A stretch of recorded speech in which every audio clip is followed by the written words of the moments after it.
Anyway, okay, I guess I'm live. Hopefully my audio is working, and we're gonna open up the game first so I can share it to my co-host, right? Yulia, as always. Wait, also another thing, this game tends, for some reason, like takes long to load. I don't know why. Okay, now it load. Also, before anything, I will probably use a controller now because I'm getting pissed off of like as you can hear during the peak stream, right? You hear like a little pop sound a bit sometimes. It's because the stand mic that I'm using will wobble if I use like my mouse or and if I type something using my you guys can hear the presses because it's just close to the mic, my keyboard and everything.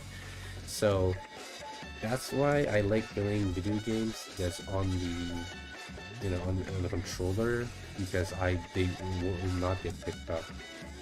So it's much cooler and better. Yeah, that's right. Wait, still the shared chat.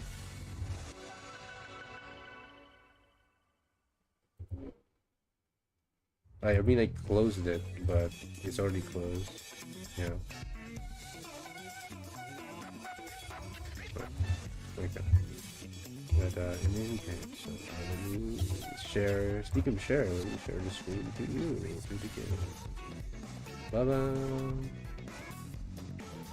Yeah, hopefully I won't fuck up using the controller because I'm gonna use the controller just so that it will not be annoying to have because I really hate that because it lowers the quality of the stream especially for me. I want it to be as good in quality that captures all of our all of the performance and everything. So, so I can relive the good old days when I want to, get to do it.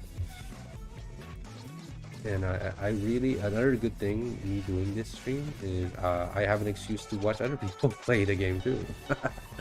Yeah, like I literally, how many Ace Attorney streams have I watched or playthroughs? Man, I watched too many. And now, but I can't watch this one because I don't want to spoil them. So when a moment I finish it, I can finally watch people play this game. Right?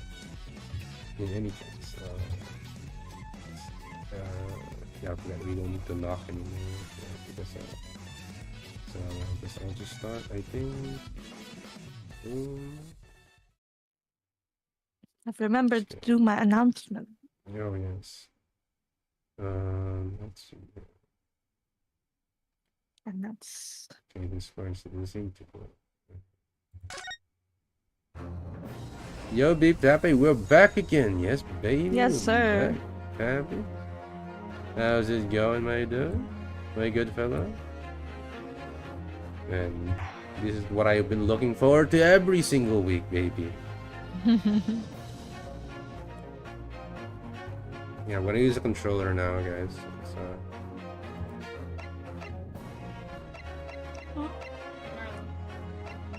Oh yeah, the control uses circle.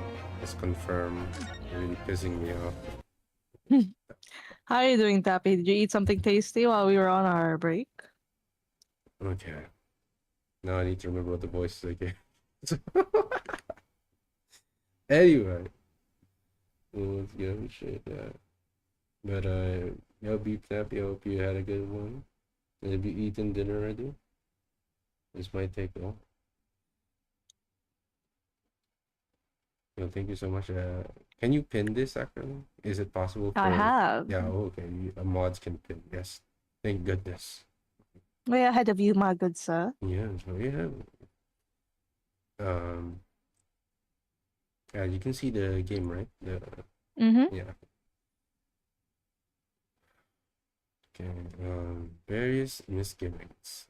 Shall we just start now, or is it? Sure. Okay. Various misgivings. Okay, I need to get back into the swing of things. I only carried 4 patches that night. I swear it, but okay, red circle. Well, I for one was told I had to pay 5 pence for the bus. He fiddled us on the fair, he did, and then I saw that blood-curdling sight as well. It's all too much. I tell you, I saw my gilded stab at that man. Everything I said before stands. Oh, yes, yes, he stabbed him. Yes, he did. I think so, yes. Have fun, nerds. Yo, Graves.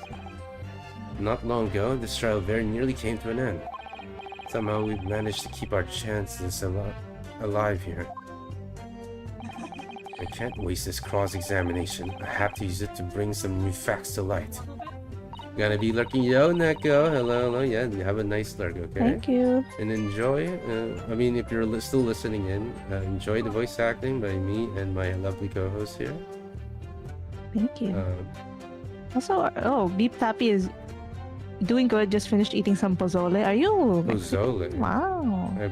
I think that's the first time I've heard that dish. It's a Mexican dish, if I'm not mistaken. Oh, it's Mexican? No wonder I haven't heard it. It's a traditional soup or stew from Mexican cuisine. Damn. It's kind of reminiscent of like what do you call this? Like afritada, something like that. Oh, afritada. Yeah. Okay. Except with a lot more soup, or it's a lot more masabaw. Masabaw, baby. Some more soup. Anyway, for that good slurp. Okay. If you're not careful when you press these witnesses, the danger is that the jury will end up believing something unhelpful as they did before.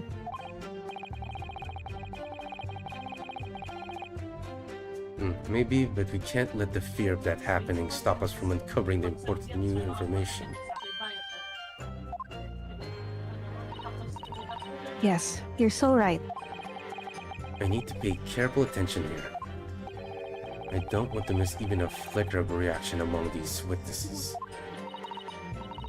Remember, if you happen to spot one of the witnesses reacting in a strange way,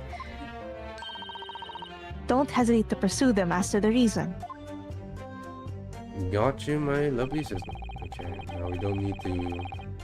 I mean, I will press, then we can say that, but... I guess I'll just press everything, yeah. Press is LB.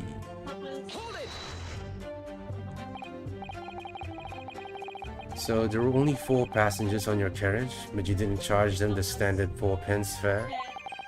Is that right? It's impossible to make that less than they pay. I was so cold. It was all I could do to stop myself passing out. I'm getting chilblains just listening to you. Yo, Marsha Mouse, what's going? It was terrible, so I had to give myself a pat on the back for even keeping the bus running.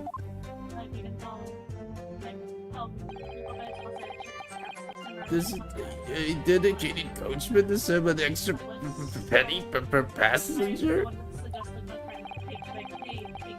You're digging a deeper hole for yourself here. If only there had been a 5th passenger on the omnibus that night. And then we would have had a nurse suspect.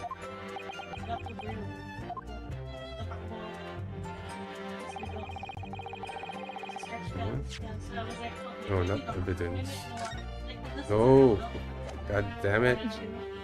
These are the stupid buttons, man.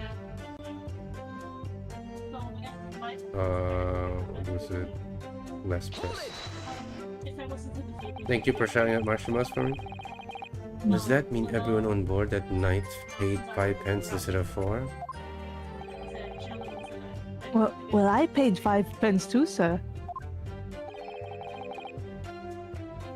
And I just told you I did. A flat fare of 5 pence across the board. It's nothing to be proud of. The sunken discrepancy my learned friend identified was nothing of the sort. Much like the Phantom Killer, you so desperately needed It's gone. Dead and buried. And have been happy that ever existed in the first place. He fiddled.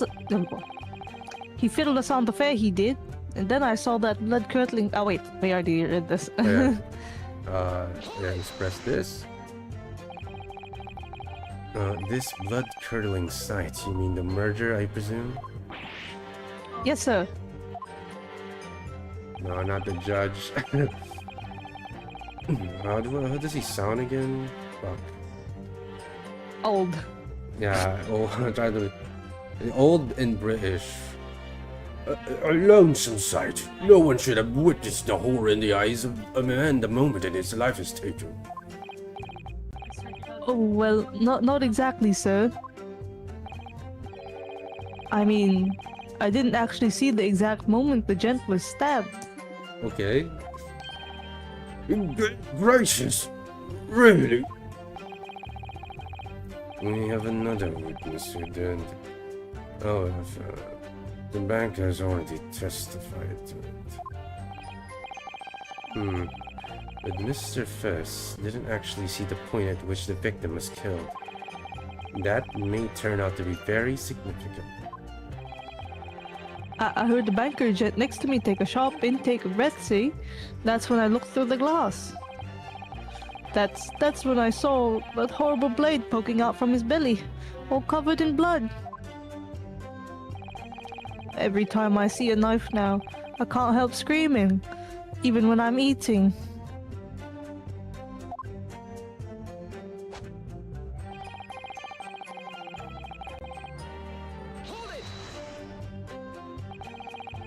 So you saw the defendant, Mr. McGilded, stabbing the victim, Mr. Mason, who was sitting next to him? That's what I said, isn't it? It was bothering me before this was. For just a brief moment, he hesitated before answering the question. Anyway, there was only the two of them inside the carriage, wasn't there? There's been much talk about Pep Fassbender. But as yet, zero evidence. Then what are we wasting all this time for, eh? It's black and white. The man's guilty. Oh, it's Luffy. Yo, Luffy. What's up? Something about Mr. Pericles' testimony just jars with me. I wish I could work out what it was. Ooh. Oh yeah, I forgot I don't need to voice this part. I'm doing good. Don't worry, Luffy. Earlier, you testified that you saw the moment when the defendant allegedly stabbed the victim, didn't you? Oh yes, that's right. You said that the victim was on the floor and described the assailant holding the knife in an ice-pick grip.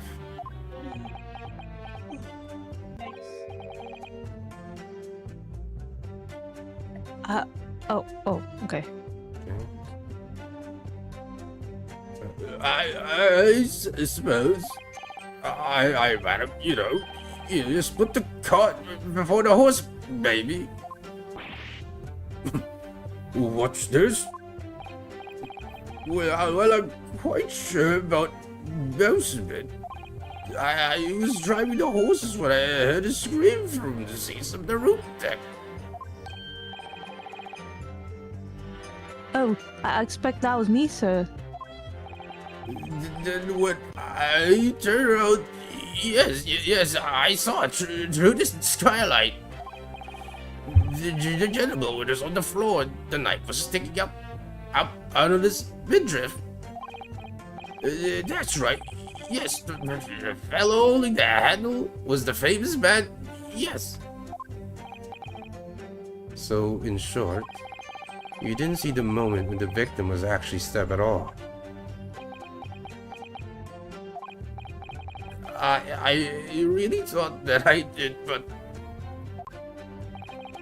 when I go over it again in my head, no, I suppose I didn't actually see the precise moment of the stabbing, did I?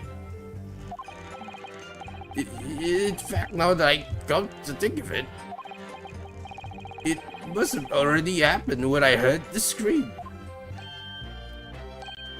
Of course. That goes without saying. But I really wish he had said it earlier.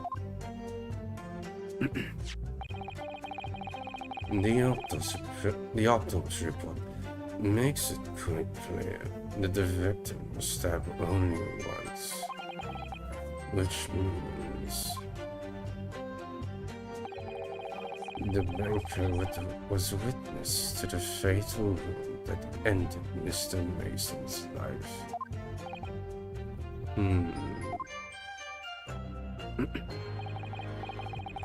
Not long ago, this trial barely nearly came to an end. Okay, I already heard this part. Okay, don't need to hear this. Let's just go back to the last one. Just gonna skip this a little bit faster. It's alright.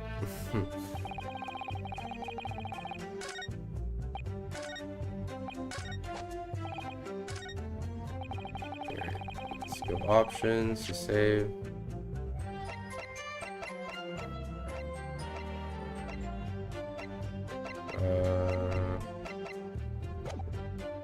Fucking hell.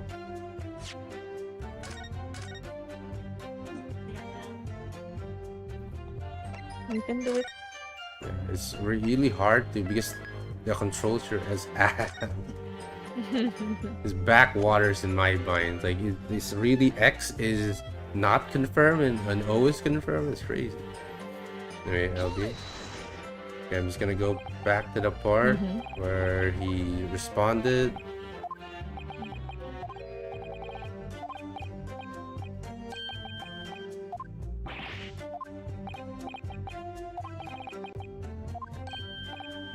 Okay.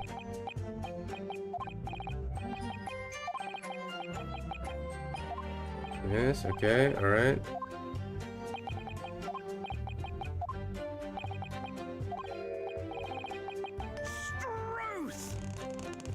Okay, pursue. Pursue is A. I don't know what A is. Neither do I. Because if they just use like I'm just gonna look at a Nintendo Switch controller. Nintendo Switch controller, Pro controller.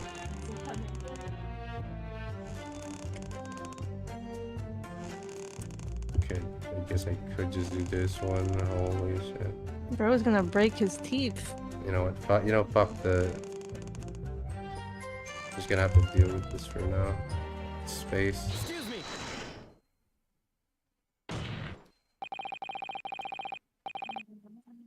Do you have something to say about that, Mr. Pearplay? Now, you listen to me. I know what you're thinking. You didn't really see the exact moment that the fellow was stabbed. What are the chances of that? Eh? Are you asking me or telling me? He's getting flustered. I might be able to extract some new information from him if I answer him cleverly.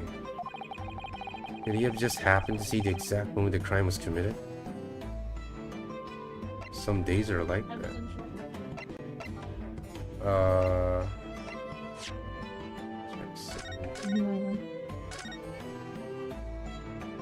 Also, hello, my grandson. Forgot to say hello earlier. Nah, I think I have no choice but to use my computer, bro. It's a bit too annoying. Okay. Make sure to move your cursor out the way every now and then. Yeah. Some days are like that.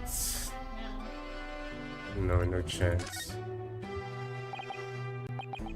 Well, it is a little hard to believe, certainly. At least you spend your time peeping through a skylight on the top of an omnibus, that is. Peeping? I'm a respectable city banker, I'll have you know. And I know what I saw. I remember as clear as a bell right there. It was a grim scene, I don't mind telling you. Thank you, Mr. Pearplay.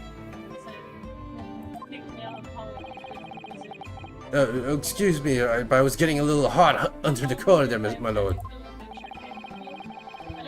Let's see. I would ask you to supplement your testimony with a clear statement about what exactly you saw. I can do that, alright? I'll tell you just how grim it was. Do you think I'd forget the sight of those blood-soaked hands after that butcher stabbed that man? Okay. Okay, I don't need to read this thing. Get back to that one added stuff.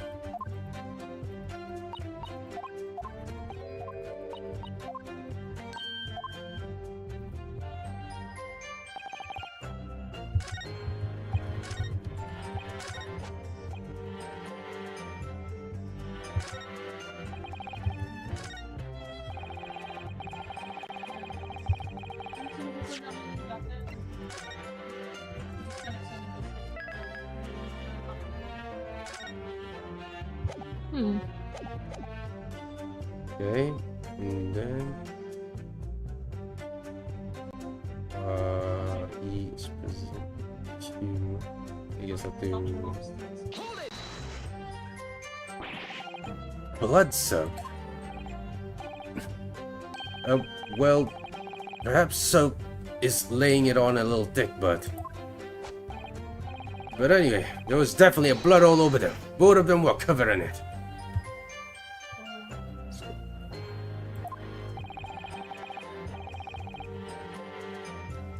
And you saw the roof from the through the skylight?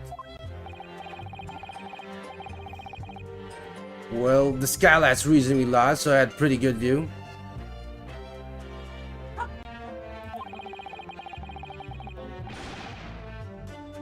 There was a lamp inside the carriage as well, so I'm quite sure what I saw.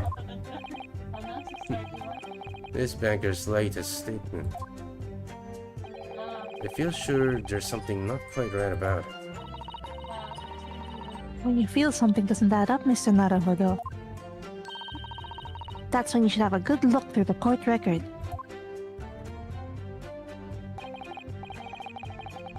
Okay, don't need this. Yes.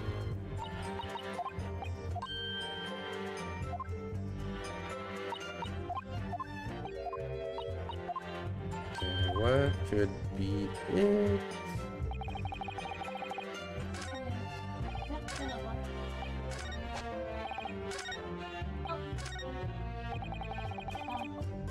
Just gonna save here. Present.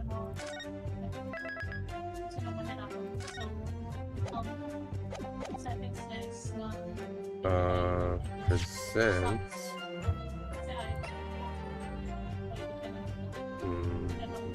So, do you think I'd forget the sight of those blood-soaked hands? Oh, the contradiction is this.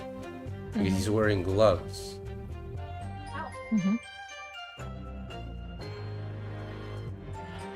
It has to be this one then. Present. Blood-soaked hands. Well, I admit the soap might be laying it a little bit thick, but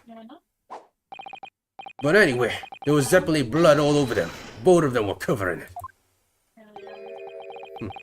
Well, I'm very sorry to disagree, Mr. Pearplane, but that's more than a little peculiar. What? Here are the gloves worn by the defendant, Mr. McGillit, on the night in question. Yes, right. And there certainly does appear to be a sizable dark-colored stain here. But as I'm sure you can clearly see, it's only on the right-hand glove.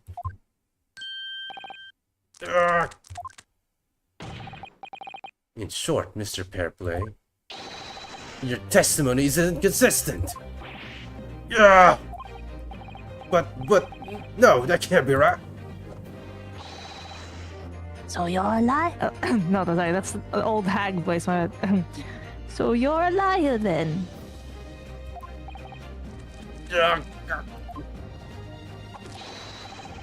That's right, you were quite clear about it, you said. Yeah, it was both hands.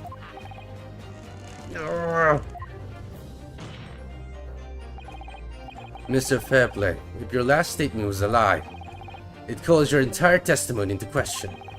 You say you saw the moment the victim was stabbed? But is that really the truth? Yeah, Objection!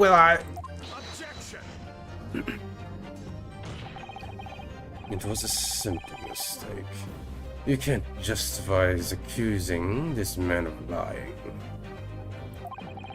Yes, it wasn't both hands. It was only one. But the fact remains. The victim's blood was on the accused. No, Mr. Fairplay categorically stated that he saw blood all over both hands. Which means there's a strong possibility that this witness was deliberately trying to mislead the court. Why in a Citibank of a Pixie sect, my word should be the gold standard. I'm a gentleman, not some gutter snap, upstanding member of societal privacy. He's claimed to have no reason to lie. But is that really the case? Listen, though. If we had some evidence to explain why Mr. Fairplay might be lying, it could turn the tide in this trial completely. Something to show this man has compelling reason to lie in his testimony.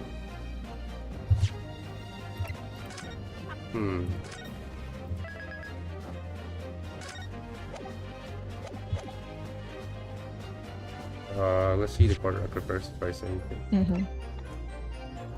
Compared to Scotland Yard coroner, it gives the cause of death as internal hemorrhage. Okay, I don't think that has anything. Oh, this must be it. His name must be here.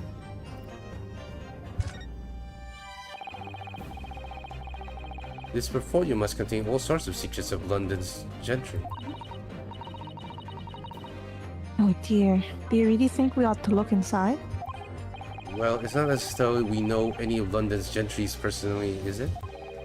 Apart from our great detective friend, perhaps? Actually, I wonder. I assure you we will not find Mr. Sholmes' name inside. Well, let's see what we find.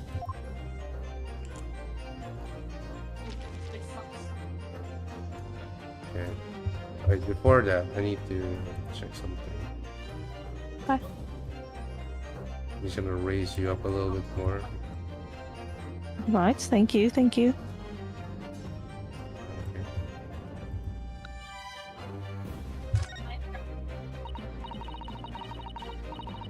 Gosh, it's crammed full of gentlemen's names, isn't it? Well, I suppose they're probably not all gentlemen at all, are they? After all, not everyone in this country is well off. Goodness. What is it? Look at this. Do you see the name here? Bruce Fairplay. Should that mean something to me? It does sound strangely familiar, actually.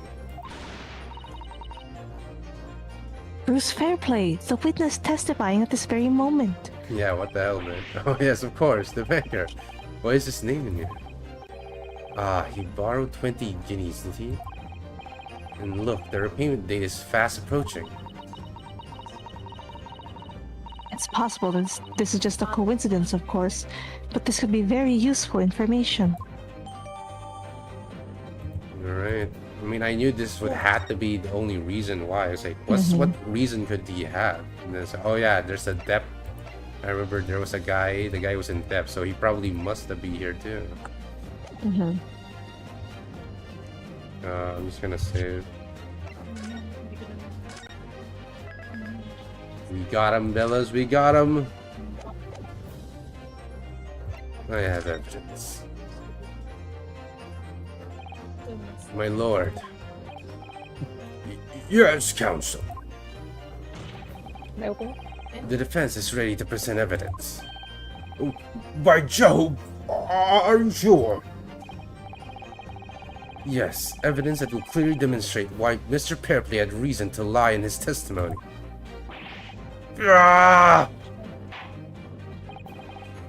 Very well. I hereby call on the defense to present this evidence. The evidence that demonstrates a motive for the witnesses' alleged deception of the court.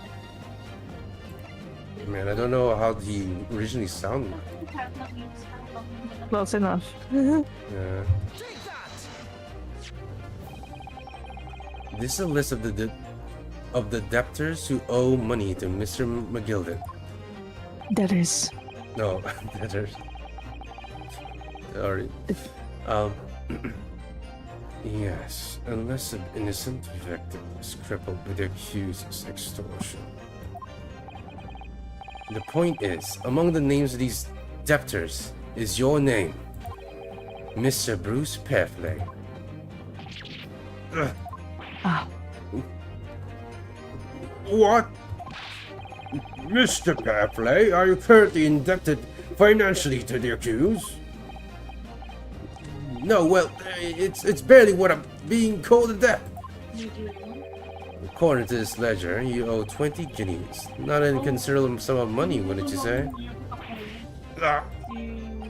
Well, what of it?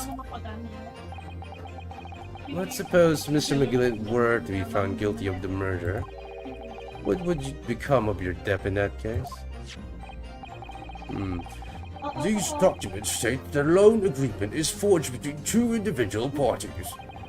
Therefore, were the creditor, the defendant here, to be sentenced to a capital punishment, all outstanding debts which were owed to him would be annulled. They would cease to exist. cease to exist? Mr. Peffley, is it not the case that you claim in your testimony to have seen something you never in fact saw? In a devious attempt to annul your debt of 20 guineas to the defendant? Ah!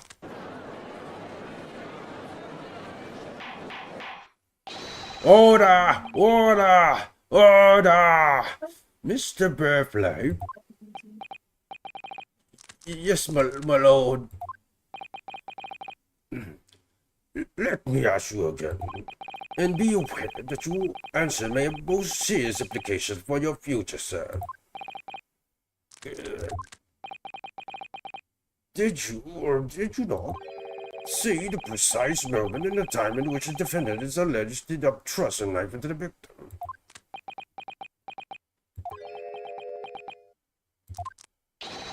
Your son speaks volumes.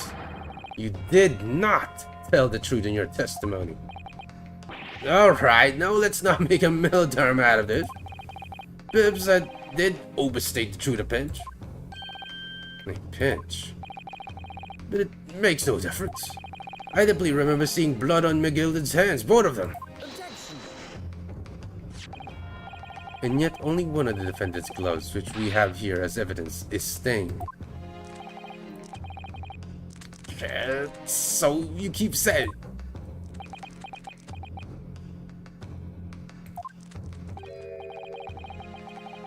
I wonder if I might be allowed to speak, sir.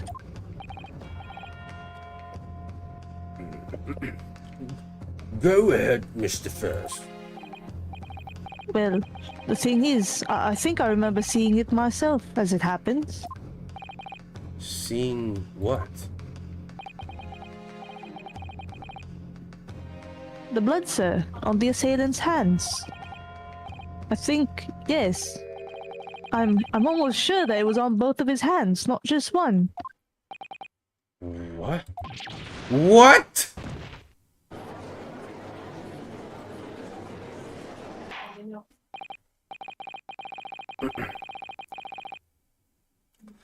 It would appear that we're going to need further testimonies from all your witnesses.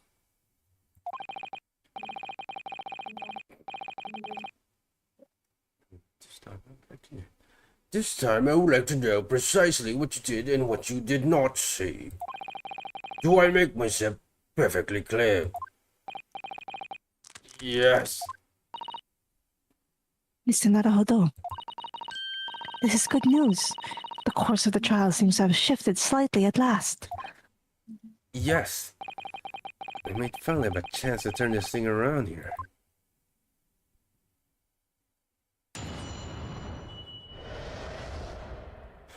What the witness really saw. There was blood on that boat hands on that silent. I sincerely and distinctly remember that. Now, however, I suppose you might say that I didn't see the exact moment the stabbing transpired. Did that matter? I remember seeing the knife, and I remember seeing both of the attackers' hands with blood on them. I didn't actually see anything myself. Not until I had the scream. Anyway, the fact remains, there can't have been anyone else inside that carriage, or we all would have seen.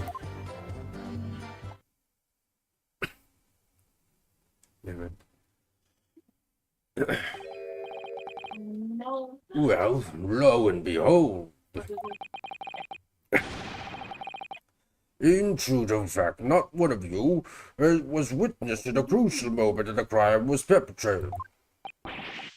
I apologize, my lord, but honestly, there was no one else inside the carriage, and the man's hands were covered in blood. That much incriminating evidence is the tantamount to saying we saw the man do it. That's really not what the testimony is about. Let us examine the interior of the omnibus once more. The victim's fresh blood is clearly visible in the seat, corroborating Lewitz's accounts. In other words, there is no substantial, no significant change in the facts of the case.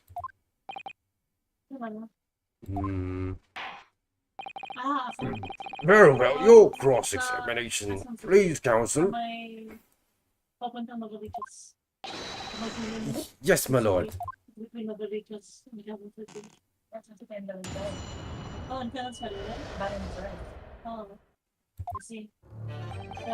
Okay. Let me get some water, like my water bottle. Okay. I'm also going to get... Wait, true.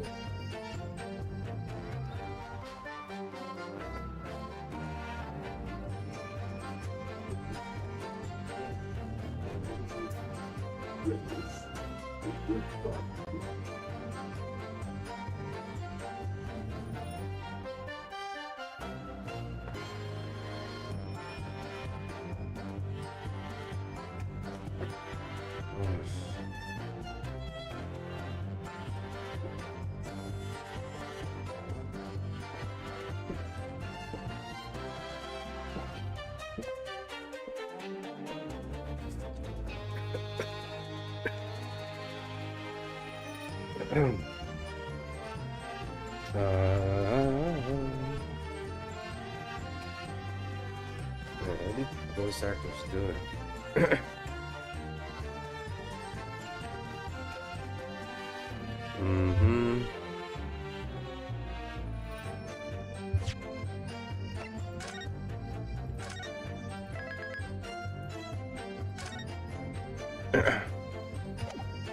I am back. All right.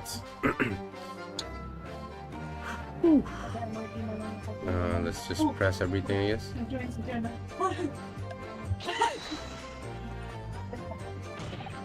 No, the evidence tells us otherwise. We have the gloves the defendant was wearing on the night in question in the courtroom. I'm well aware of that, sir, but nevertheless, I know what I saw and I stand by it. The man had blood in both his hands. He's defiant, even in the face of hard evidence. He's steadfastly refusing to admit that he might be mistaken about what he saw. But why? Your reasoning is dire. One hen or two, the salient point remains unchanged. Minutes after the grim crime, the victim's blood dripped guiltily from the accuser's fingers. Hmm. Yo, Sparrow. Let's go, Sparrow. Hi, Spiral. Oh, by the way, Brother Geo, Yes. the B in debtors is silent. Oh, so debtors like that. Yes. Okay. Yes. Thank you so much. You're doing great, Spiral, by the way. Hope you are as well. Hope you're doing good, Sparrow. Hey, dear boy. Don't try to downplay this. Whether or not you saw the exact moment of the crime is a matter of fundamental importance as well, you know. But well, crying out loud, we all know that no one else could possibly have done it. I was just trying to save us all some time. Oh, Latte has Skull Girls? Okay, he probably is really good though, or somewhat competent. You have a loan of 20 guineas outstanding with the defendant, do you not?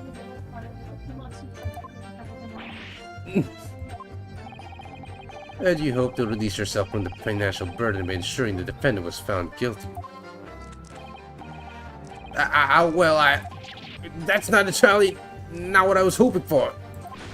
I just lost a little guinea or 10 when I backed the wrong house in Devi, that's all. I was going to win it all back. There's a fixture this weekend, that's sure thing. Is it going good so far, Sparrow? A little guinea or 10? I'm a baghead. No one bats an eye if I borrow a little spending money for the weekend.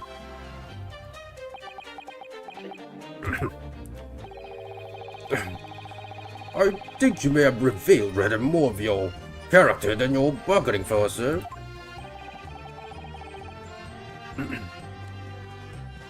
This witness scruples are not on trial. Scruples, right? Okay. This witness's scruples are not on trial, yeah. Proceed to the next witness. Is it that really how it's supposed to work?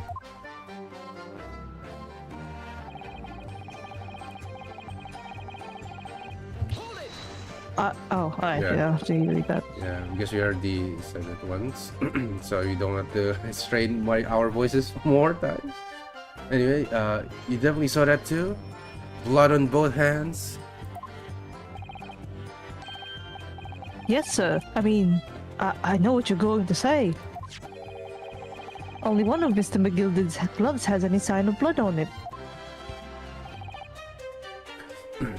That's right.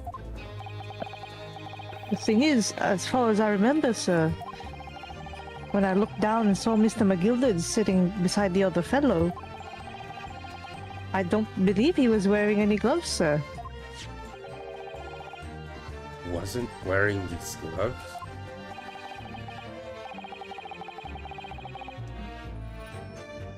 That's correct, sir.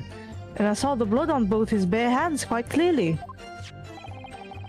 It's true that dark-colored stain on the dark-lettered gloves wouldn't have been easy to see.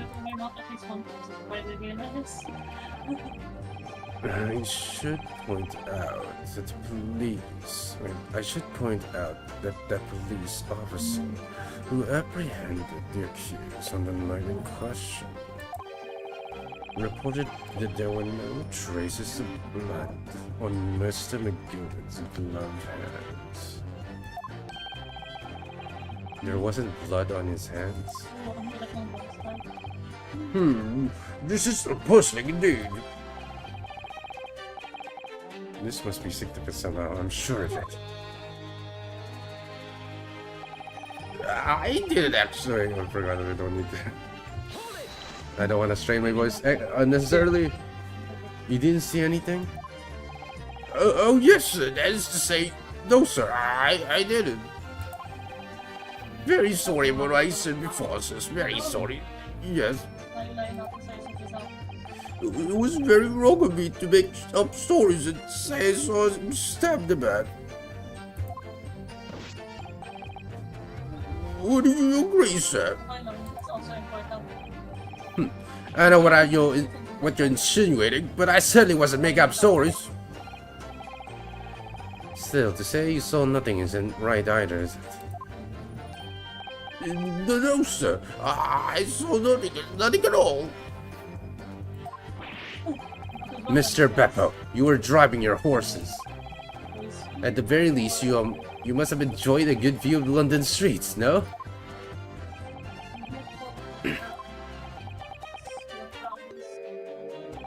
Oh, please, you didn't even see that? It was cold that night, you see. It was all I could do to keep from passing out, sir. Yes, my head was fairly frozen solid. Sorry to say, sir. It would seem to avoid travel on the last omnibus service of London's cold winter nights. Beppo! Yeah.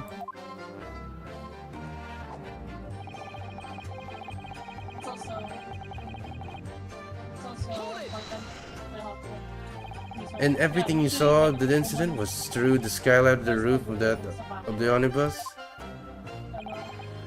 That's right. It was fairly cold that night, but the glass wasn't frosted over. Oh yes, I remember I was shivering, it was so bitter. Which rather begs the question of why the pair of you were sitting on the roof deck in the first place. Well, I don't know about this young fellow, but I couldn't enter the cabin. Oh, well, why not? It was locked from the inside. I tried knocking, but no one opened the door. It was locked? That's right. It's public bus service, for pity's sake. That's not what I call fair play. Yes, I had exactly the same experience. I tried knocking, but the gent inside just gestured at me to clear off. So I had no choice but to climb up onto the roof deck and look down longingly into the warm cabin below. Well, I assure you, I was just looking down and I was glaring, low and hard. That's precisely what I can tell you with absolute confidence. If there was anyone else at all in that cabin, I would have noticed.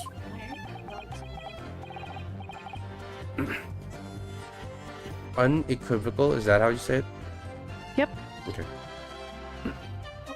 Unequivocal. I'm not sure about these witnesses. Could they really have seen everything inside the cabin through the skylight? I mean, definitely not everything. Mm-hmm. So, I'm just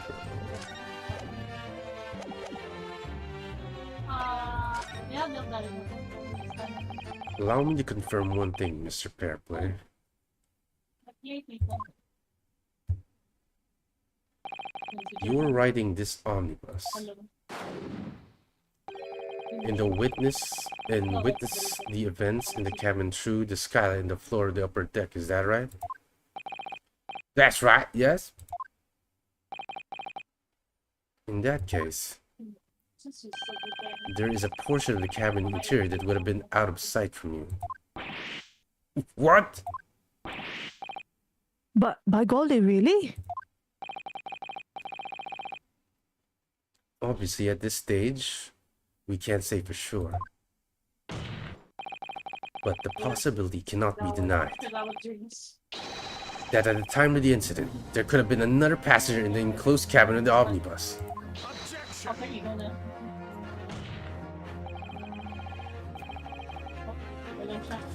Enough hypothetical meandering, Mr. Nippony's friend. The prosecution demands that you substantiate. No, Substantiate. Yeah, substantiate. The prosecution demands that you substantiate your claims. After all, the scene of the crime is here in the flesh. Very well, I will uphold the prosecution's demands. You will identify You will identify the area of this cross-examination plan of the omnibus.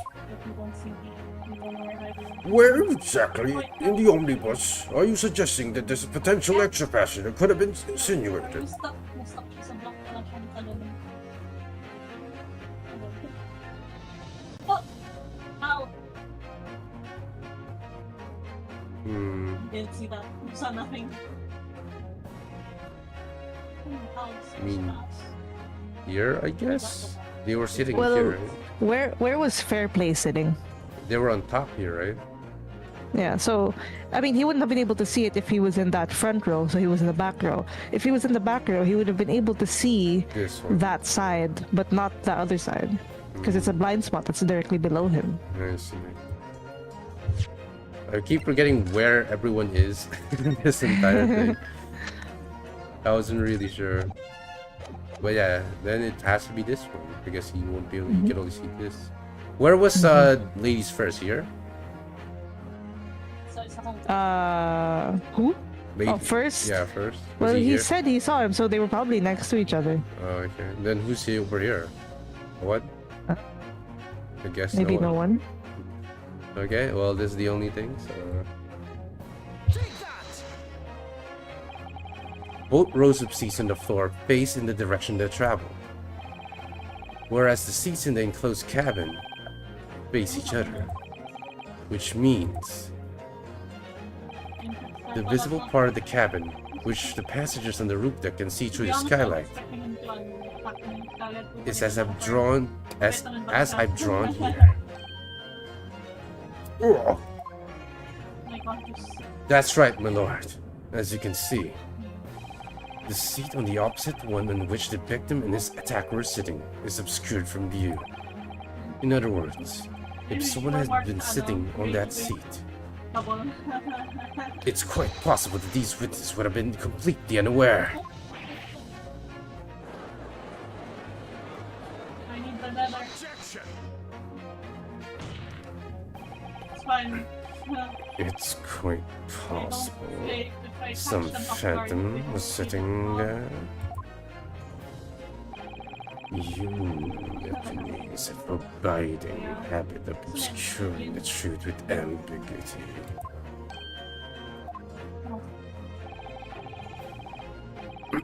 Ano favorite mo seafood? Ay? I hate seafood. I don't know. How do I say this? Where this British?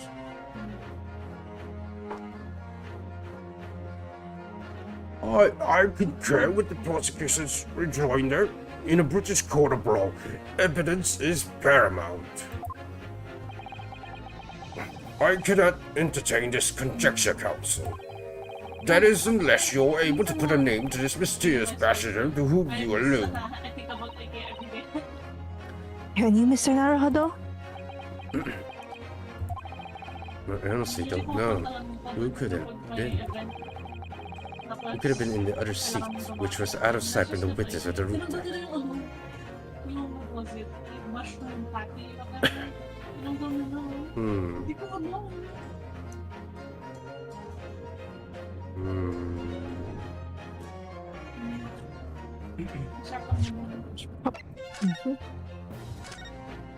I'm just gonna say it first.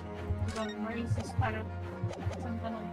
Well, Where are you? people. So the people who were in there was him, this guy, and he's in the back. Like he's in the front of the whole thing. So then I guess it would be him, right? Magnus McGilded, who's Yeah. there.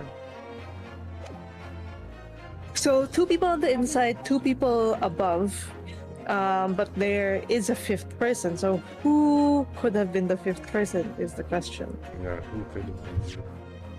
Can we look at that again? The people. Oh, okay. Sit down. That's Yeah, it's everyone. it's the jungle biome. Yeah, then I guess there is no one. I'm gonna say I have no Damn. idea. Because I can't really think of anyone. I have literally no idea. But as a proud citizen of the Japanese Empire, you will look to the sky and walk on, making sure all signs of tears are gone. Go on. This isn't just a case of going on, Mr. Sara.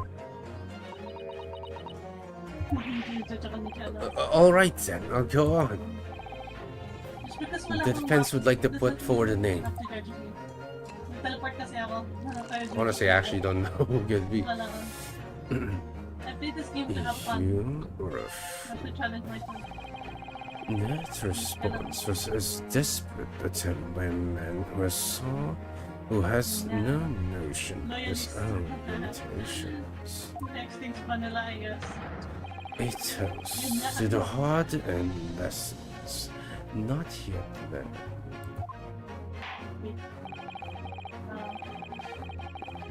Let us not delay counsel. The defense is still to name the passenger in the other seat. This could be it. This could be the chance I've been waiting for to turn the trial in my favor.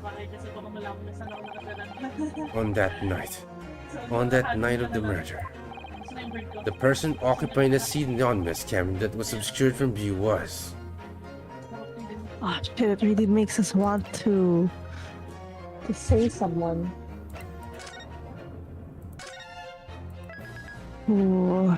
Dude, I'm actually don't know who's gonna be the person occupying the seat in the anonymous that obscured the view.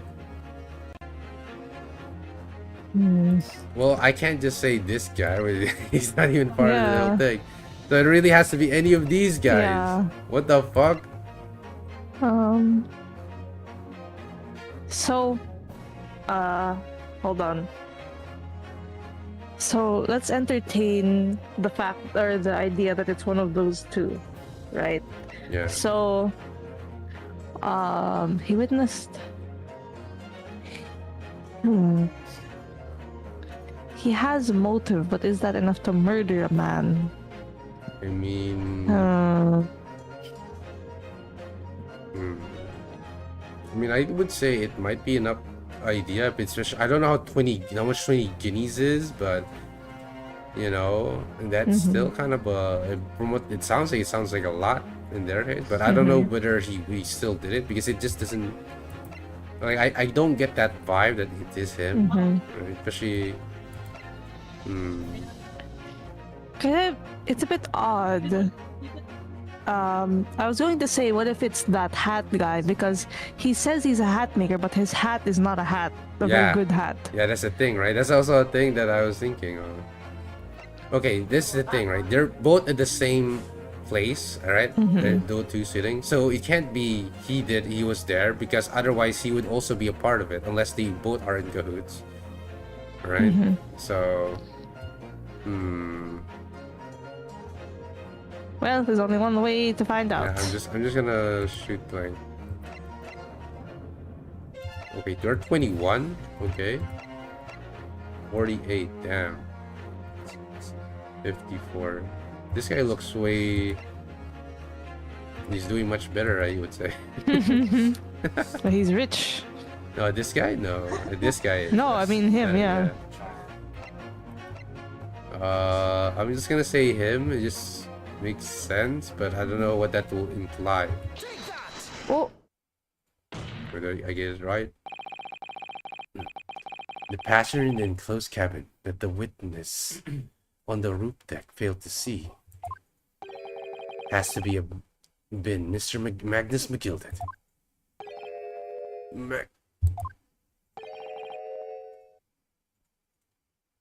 Oops, that was me. Mr. McGilded? What are you talking about, counsel? That's the name of the defendant. Objection. Okay. If I desecrate this chambers by smashing my hollow chalice, never forget the discourtesy. Lord Zieks.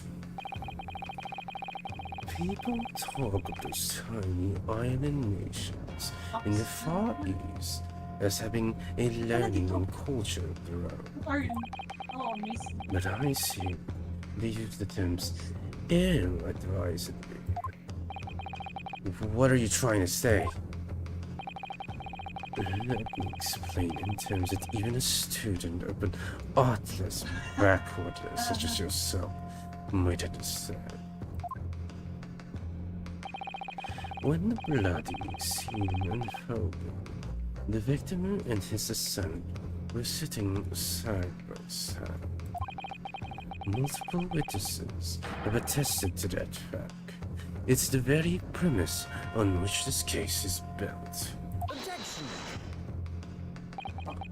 But that premise may be wrong. What? If the victim really was sitting beside Mr. McGilden, it creates an inconsistency that can't be reconciled in any way. What inconsistency, counsel? Oh, yeah. The defendant's gloves, my lord. Both witnesses made the same testimony. They claimed that there was blood on both hands of the person sitting next to the victim. Yes, we know the truth to be otherwise. Only one bloodthirsty goal remains. The point is, even in the face of this irrefutable evidence, both witnesses have maintained their stance. Yes, their testimony remains unchanged. Exactly. They both adamantly swear that they clearly remember seeing blood on both hands of the assailant. In short, their memory of the events is correct, and their testimony reveals the truth. It was somebody else sitting beside the victim that night, a third party we have yet to identify. And the victim's blood was on the passenger's hands, both of them.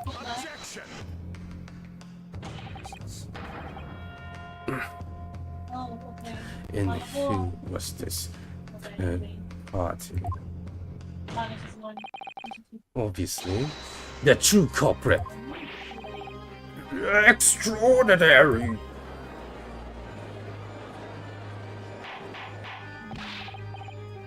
Order! Order! Order! What exactly are you postulating? The defense postulation is just that. Nothing more than conjecture. The witnesses clearly stated that they saw the accused. But when they elaborating on this testimony, Mr. Pepley said the two of them were wearing hats and I couldn't exactly make out their faces. Yes. The tops of their heads were obscured by the roof. I could see the rest of them though. Yes, that's right. Both gents were most certainly hatted. Hatters do tend to notice such things, sir. And what particular size of hat did the two gentlemen sport, Mr. Ferris? I'm afraid I don't remember.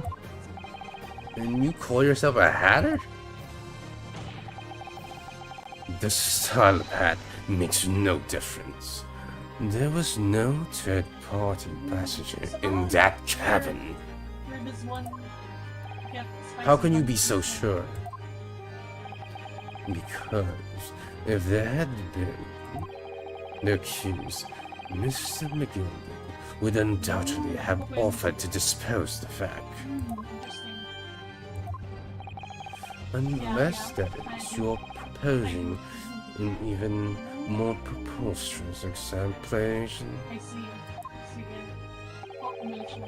That the accused failed to even notice the presence of the true culprit in the very cabin in which she traveled.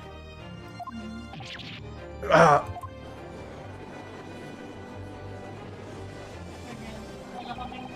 He's right. If there was another person traveling in the enclosed cabin of the omnibus, it's inconceivable that Mr. McGilton could have been aware of it. Order! There is clearly a simple solution to this problem. Bring the accused, Mr. McGilton, to the stand.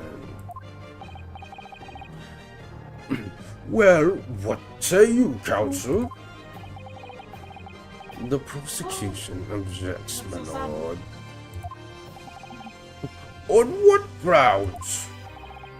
As a suspect, he would have already made a full statement to the police.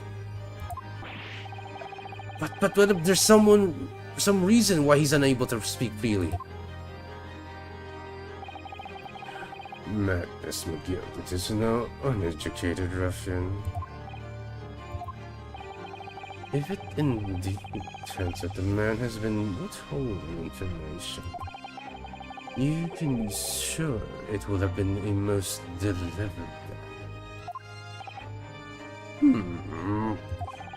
Counsel for the defense, what is your opinion?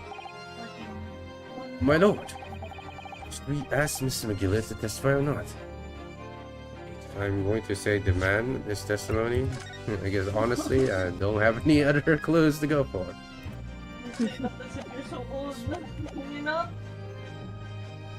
I'm gonna drink some water first. Man, fight the voice to the judge is killing me. You're a young queen. Ay.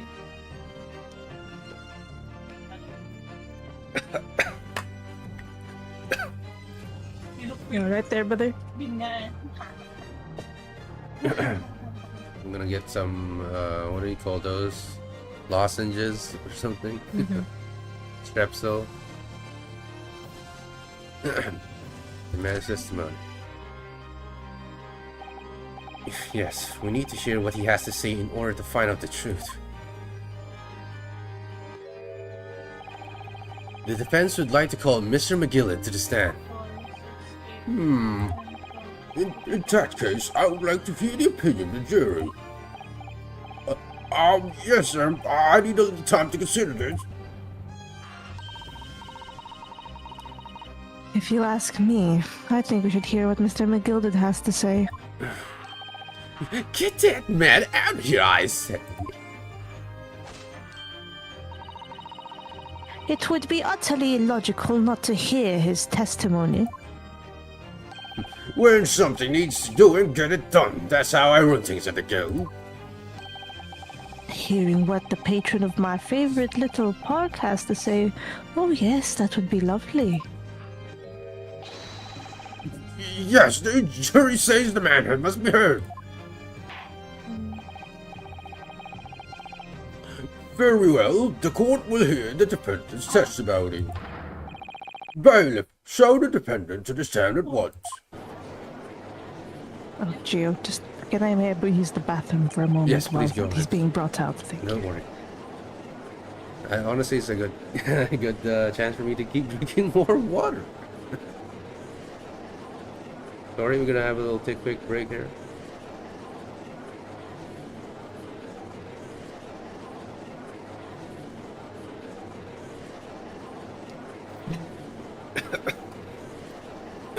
So, how do you guys find this case so far? Honestly, I'm quite curious to what Mr. McGilded has to say about this.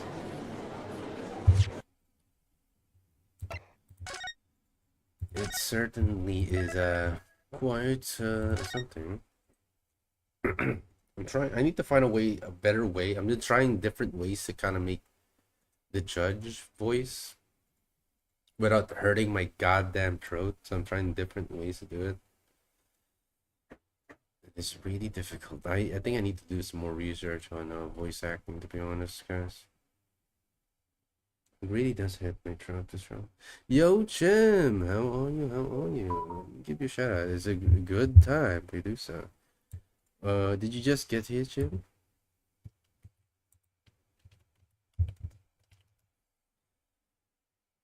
Digimon story, yo, let's go. I know it, baby. Let's go. How's the Digimon, the new Digimon game? That's a new Digimon game, right?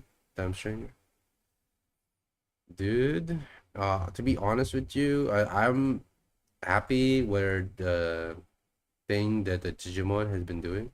I've not played it yet. Oops, I'm sorry, but yeah, I've seen like a little bit of the footage, and I'm like I'm a little bit more impressed than Pokemon right now because Pokemon's kind of like being on the stale side of things. They're not really doing much improving shit. I played Sekiro, though. Yes, yo, Sekiro. Did you play that already, like before, and you're just replaying it on stream, or because if it's your first time playing, I mean, honestly, I hope you have fun playing the game because it's one of the best boss fights. First playthrough, hell yeah, baby. That's what I'm talking about, baby. That's what I'm talking about, baby. I hope you enjoyed the boss fights, man. It's really, honestly, this game has one of the best boss fights in all of Souls. For sure. Like, it definitely has a lot of the best boss fights in all of Souls. Well, I guess it's not technically a Souls game, so but From Software games. So we will see about that. I'll definitely try to go and catch a peek when you get to stream it for sure. I mean, what time do you usually stream, Shim? So I can like, keep it the back of my head. I'll at least try. Usually late, I see. Yeah, that's the only unfortunate part. But hopefully I can catch your streams, especially in the times I don't stream. Usually I don't stream on Mondays, Sundays, and Tuesdays. Those 3 days usually I don't. 10, 11 p.m. onwards. Okay, then it should be fine, I think. Maybe yeah, I can catch around when 11 p.m. Usually I do stop stream at 11 p.m. or 10:30 a.m. I mean 10:30 p.m. So possibly, hopefully I get to see a little bit. Right. But yeah, it's going to be a amazing journey for you to play Sekiro for sure. I definitely enjoyed. I wish I had streamed that game, but I didn't really had that chance to stream or during that time already. So it do be. Or as for me and Hila, we're just taking a break for now. So that's Oh my fine. god. I'm back. Okay, she's back, maybe. Okay, down to continue on the voice acting session and later. Now, maybe what actually happened that night will finally become clear. I think it's 5-4. I'm not sure. Let the proceedings be resumed. Mr. McGilded, have you been listening to the discourse of the day? Time for the great Ace Attorney! Let's go, Shirmutan! Hold on before I continue. Oh shit! Oh shit, I did need to... Oh, I need to make sure... Oh yeah. I know what, I need to just let you handle that part. I am here at your command, sir. Wait, let me go to history. To be sure I have, my lord. There are now 2 matters in which the court desires to hear from you. The first is whether or not there was a third party with you in the omnibus cabin as proposed by the defense. The second is that if such a person was indeed present, why did you conceal the fact from the police? Begad, no, it is not my nature to hide anything at all.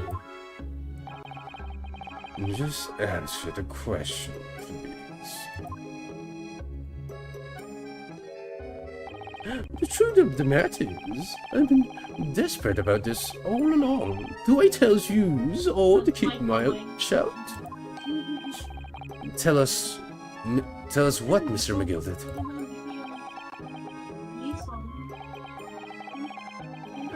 The fine fellow representing me is absolutely right.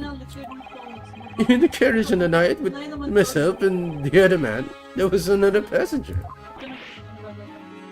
It's true.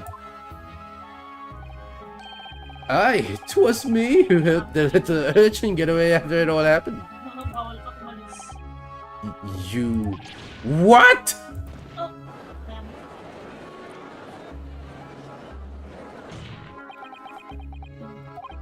No, not Miss McGilded. The convenient excuse can't save you now. I'm truly sorry, so am I, Lord Van Zieks. I'm sure you'll be wanting to know when I said nothing when I'd taken in by police. I do be having a very good reason, I assure you. Which one? Well, the little child was just in the wrong place at the wrong time, and not in any way involved, you see. What? If the police had known the wee one was there, they'd have assumed she'd done it. They'd have hauled her into this courtroom just like myself. I was only trying to spare that. Ah, hindi mo pa tapos yung ano. Young hearts and young minds are easily damaged, my lord. Presentation ng Hmm. work na. And who was this young child of whom you speak? That I don't know. You don't know?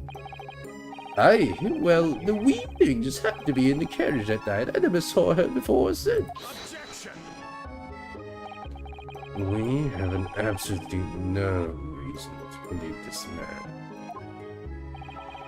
The prosecution calls for the witnesses' statements to be disregarded by the court. You know, I wouldn't be surprised if the agent isn't here in this courtroom as we speak. Listen to the proceedings. What? Smoke! Fire! There's fire! Look, someone's trying to get away! After him! There's no use! I can't see anything! What's going on? Be careful, Miss Marodo. Cover your face. Bailiff, don't let the accused escape. Secure the omnibus. Ah, well, I hereby call the emergency recess. Bailiff, ensure the defendant is in custody and clear the courtroom. who the artist? We were hurriedly removed from the smoke-filled courtroom by the bailiff. And amid the scenes of chaos, as people stumbled up over one another in their desperation to flee the chamber, I don't know. we had no idea what was happening. All we knew was that for time being, at least, the trial was suspended. Yeah, parang ang laki ng pump nila. In reality, I feel like that would have caused the fireball because the Yeah. smoke and the candles. Yeah, that might have been. It might have been bad. But I wonder what that was about. Mhm. Tapos may na-plan ako iba. Hindi ako sinagot. Or well, 18 sinagot sa February, iba. 12:52 p.m., the Old Bailey's Dependence Antechamber? Hindi naman nasabi ka nakatagal. What on earth just happened in there? They asked me, like, Mr. Naruhodo, what they- I've managed to find out what happened. Mrs. Sato, I was told it was an advanced form of smoke grenade, a type of exploding device that releases smoke. a smoke grenade? It sounds like some sort of things ninjas use. They're just making sure everything is safe now. I think the trial will start again before long. But how could we have done something like that? The police managed to catch someone who was trying to flee the courtroom, apparently. Flee the courtroom? Why? Well, it's a young girl of around 15, I hear. A young girl? Then could it be the other passenger that Mr. McGilden was just talking about? My thoughts exactly. So he wasn't lying. Oh, what's become of Mr. McGilden, actually? There's so many things I needed to ask him about, but he's not here. I think he was summoned to the prosecutor's antechamber to answer questions. along with a young girl. Who is she, I wonder? And what was she even doing here at the trial? She was taking a huge risk, and for what possible benefit to herself? Is another matter that's troubling me. What's that? The 20 pence. Hmm? Oh,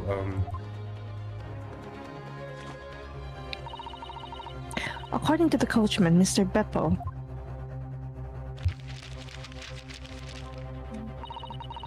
he took 4 passengers that night at a fare of 5 pence each. mhm. That comes to a total of 20 pence exactly. Okay. But now it seems there were in fact 5 passengers. Okay, no, wait, that's me. Apparently. Oh, oops. Oops. But now it seems there were, in fact, 5 passengers. Which means the figures don't seem to add up again. I wonder if that's a typo. It's just kind of weird. It's me or another person. She's right. That is strange. Oh no. Counsel for the defense, kindly proceed into the courtroom. The trial will recommence in 5 minutes. Oh, thank you, officer. We'll go straight away. Oh. Hello. Well, whoever she is, I imagine this young girl will be asked to take the stand and testify now. It's like,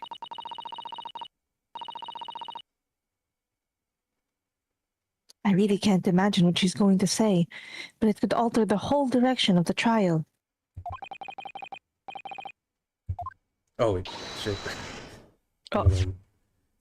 We'll know soon enough, Mr. Sara. I did that. Yes. Damn It's okay, brother. 18th February, 1 p.m. The Old Bailey's courtroom. Oh, okay. Oh? Young lady, another young lady. At least I don't have to voice on this new character. Okay, I'm gonna kill myself. There's a young girl next to Mr. McGilden's. Look. She must have been the one who caused the disturbance before.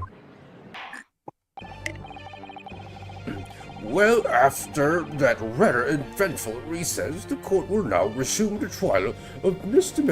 McGilden. Now then, Lord Zieks. My lord.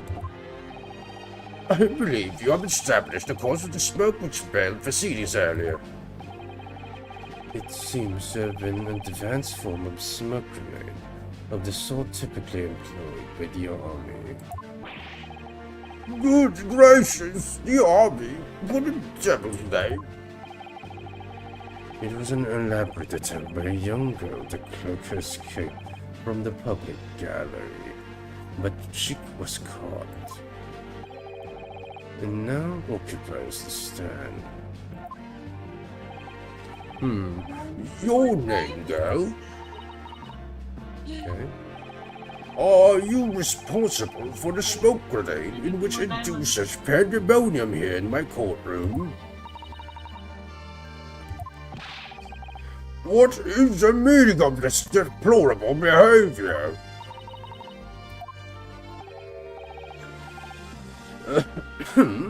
If I may, my lord.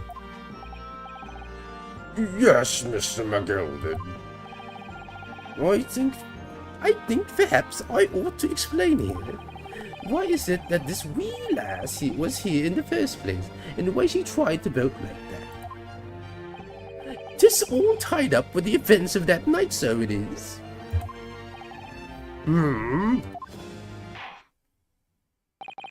Very well, Mr. McGilden. Give your testimony. You will explain to the court exactly how this young woman is involved in the case. Just what did happen that night? It's not like a defense lawyer needs that information or anything.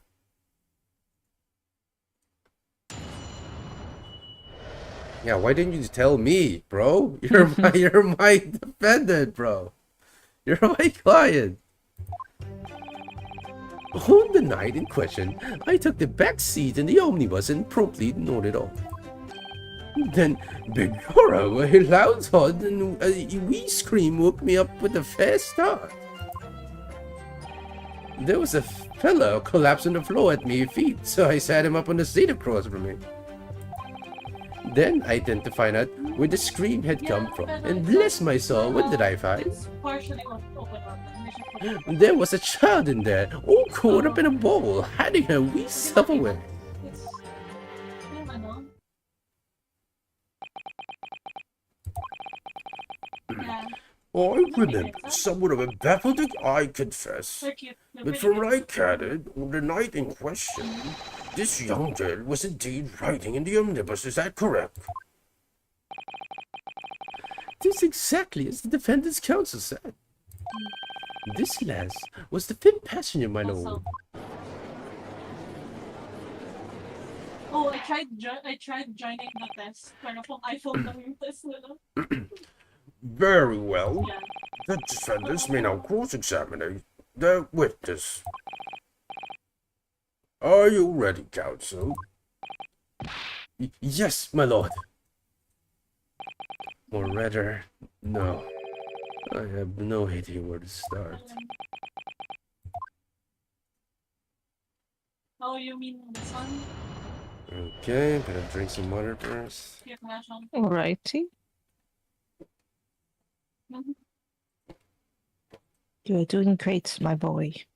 Thank you so much. You do try my hardest. But really, the judge one is definitely the hardest one to voice for me. I need to find a better way. I'm gonna search up how to do it actually. There has to be some techniques to it. Let's present, I guess. Say it first. Go, Moby. Oh,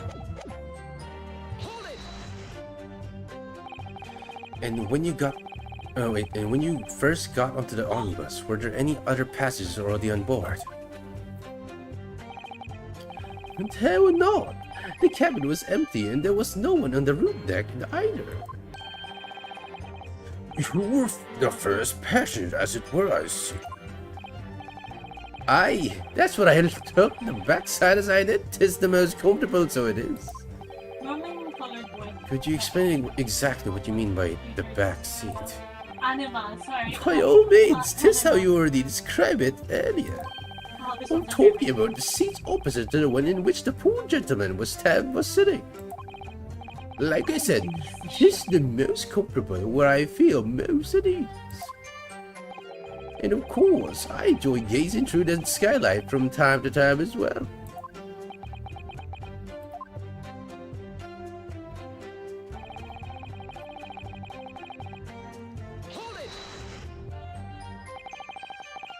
Hello, Todd, you say? In a scream? Aye, that's right. How can I explain it? This was like the sound of someone falling to the ground. That sort of noise.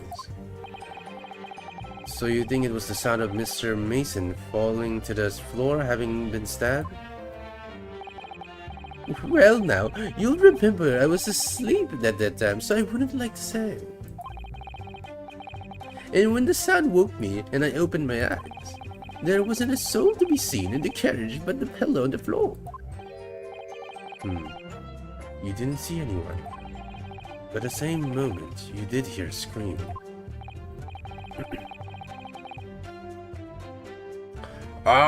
From the seats above you on the roof deck, I presume. Not above me, no, my lord. 'Twas from the inside the cabin. Oh. I see. But I wasn't altogether thinking about the scream. No, I was too stunned by the desperate sight before my eyes. We can go around. There was a fellow collapsed. Wait, I don't see. You sat him up? The victim, you mean? That I did, on the seat across from me, as I said. I could plainly see the poor devil was already gone. And you wouldn't leave a dead man just lying on the floor now, would you? common courtesy, so it is. But I'll I find it a little hard to believe. Lord Van Zieks? Now, why would that be? You wake to find a man lying dead at your feet in a carriage. Any normal person would hail the cabman. any diamonds for my enchantment right now. Yo, what's up, man? Number one rated salesman. Yo, number one rated salesman. How are you? Yo, Matt, thanks you so much. No, again, no spoilers if you can, please. Okay. But yo, thank you so much for getting to watch this. Honestly, they're in the YouTube side. By the way. Also, although I cannot say that, Twitch. Hopefully, Twitch is not gonna kill me for saying that. But yeah, apparently Twitch does not like it if I say that YouTube is or any other streaming service chats this here. Any upstanding member of London society, that is. Well, now, as you know, I'm in something of a special line of business. That business of lending money at exorbitant rates of interest. Unfortunately, my lord, not everyone is thankful for the help I offer them, and some would even see me dead. So I do try, where at all possible, to avoid getting myself in a tangle with trouble. Are you suggesting you were going to leave the man there? Heavens alive, though! I was always attending to report it, so I was. Only I had the mind to find out why the whys and the wherefores first. The whys and the wherefores? Right you are! There were some details I wanted to understand before anyone else got to meddling. And that we scream ahead, for example. Wouldn't your good self do just the same? Yes, the scream he says he heard at the same time as the thud of the victims collapsing.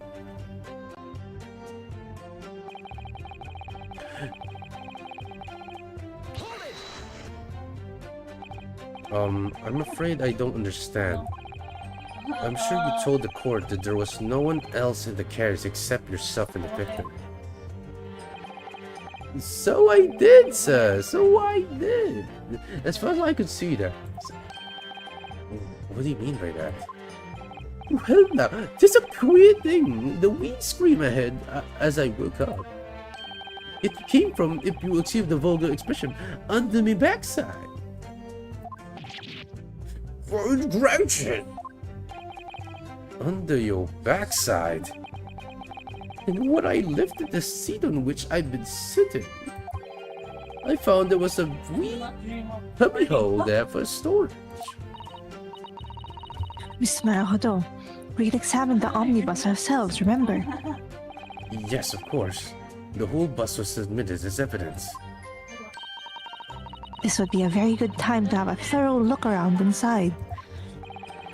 And that's when I found her.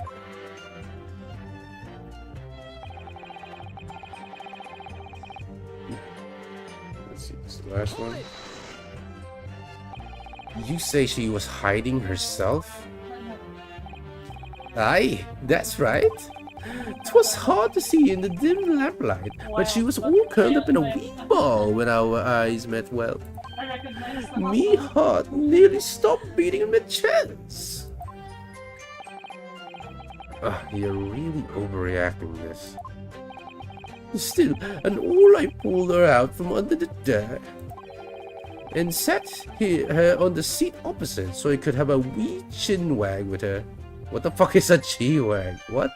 Chin wag means to talk to someone. It's a English slang. Okay. Thank you so much for that. The seat opposite. That's right, just to the 10 gentlemen there. Yeah, what the fuck, bro? You sat her right next there? Okay. Crazy. You sat this young girl next to a corpse, sir?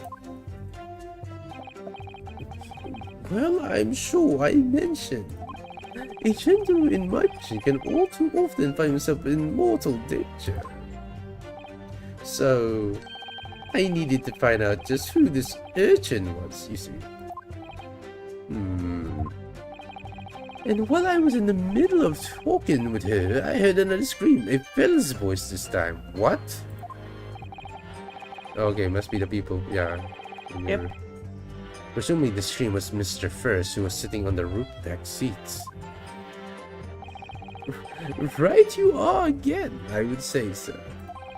But looking down through the skylight, you must have seen this young girl and the gentleman with a knife in his belly. In other words, the previous witness did in fact see you at all, Mr. McGilden. What they believe to be yourself and the victim was in fact this girl and the late Mr. Mason. Yo, DJ, what's up, my boy DJ? Yo, you're in just Hey, in DJ. time, man. Ohio. Well, I hope you had a nice nap there, DJ. Now time for some voice acting stream. Hi, my lord. I was, as I think everyone understands now, sat at the back of the carriage out of sight.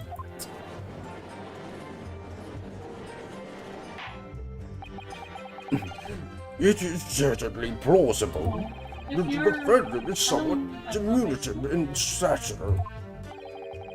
Incredibly confused, perhaps, with this young girl. like also if your high school had a reunion. After that, of course. With the scream from the gentleman over us, the driver realized something was wrong and pulled up the horses. Thank you, I've heard enough. The events, as explained, are clear in my mind. However, at least one conundrum remains. Who is this girl?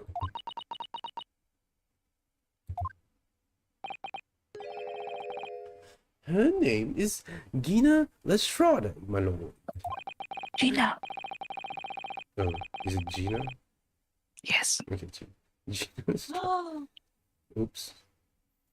Real curious, but this is your first Ace Attorney game, or have you played anything beforehand? I have played literally every other Ace Attorney game besides this one. So, you know, the trilogy, the original trilogy, the investigations, and even the Professor Layton versus Phoenix Wright. I even played that one. So this is literally the only one that I have not done yet. So yeah, that's why I'm super excited. And this is the only one that I've streamed. This is the first time I've decided to stream it. Well, I mean, I couldn't stream the other ones before, like, you know, I didn't have the means to do so. But now I do, and I was basically saving up this game for the time to stream it, you know, because I really want to do what I watched a lot of people stream these games, like, you know, the Game Grumps, they stream Ace Attorney, right? The not the Great Attorney, but the Ace Attorney series.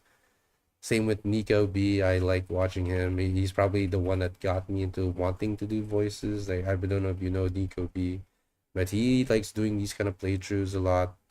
And I really like doing it as well. I really am enjoying my time doing this, although it's a little bit tough on my voice. That's why I'm glad I'm not as good as Nico B, because he voices all the characters, but he voices the girls too.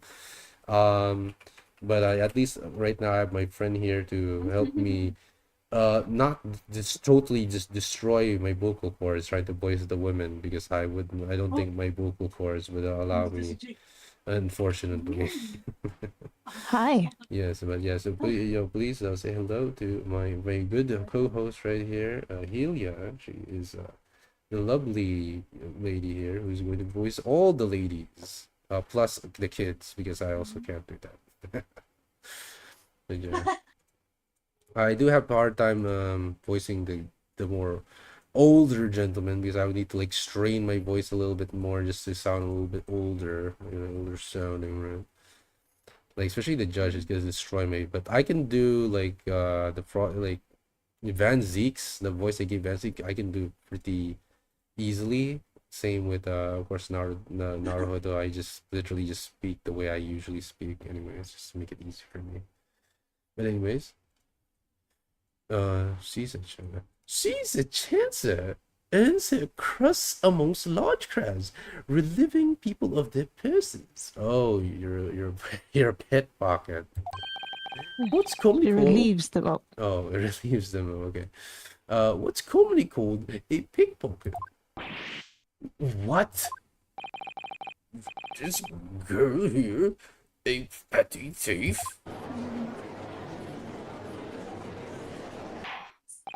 Order! Order! Is this true, Mr. Lestrade? Lestrade, okay, Lestrade. That's that. Miss Lestrade, you will answer the question. Oh! How dare you? What is the meaning of this?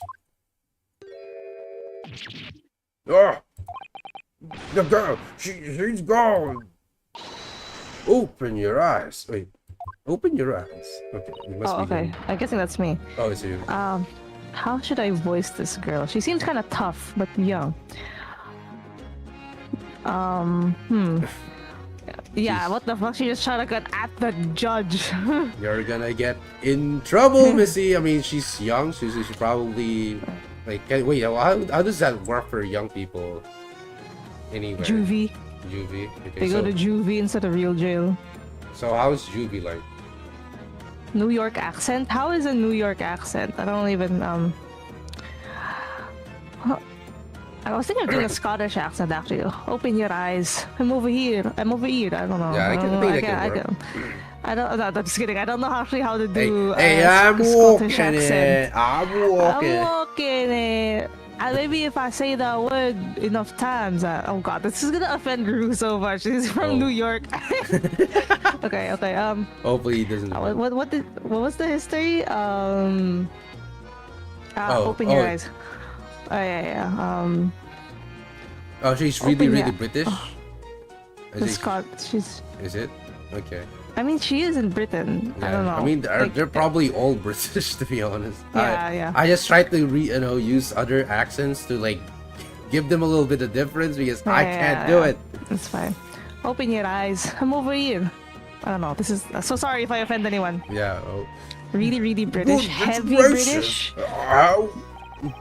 Do you mean okay? So not posh British. Damn. How do I do a British accent? That is. We'll see. We'll see what comes out. Yeah. What was the point of that little sidestep? I know what. Oh, hold on. I know what you lot are thinking. Grown-ups are all the same.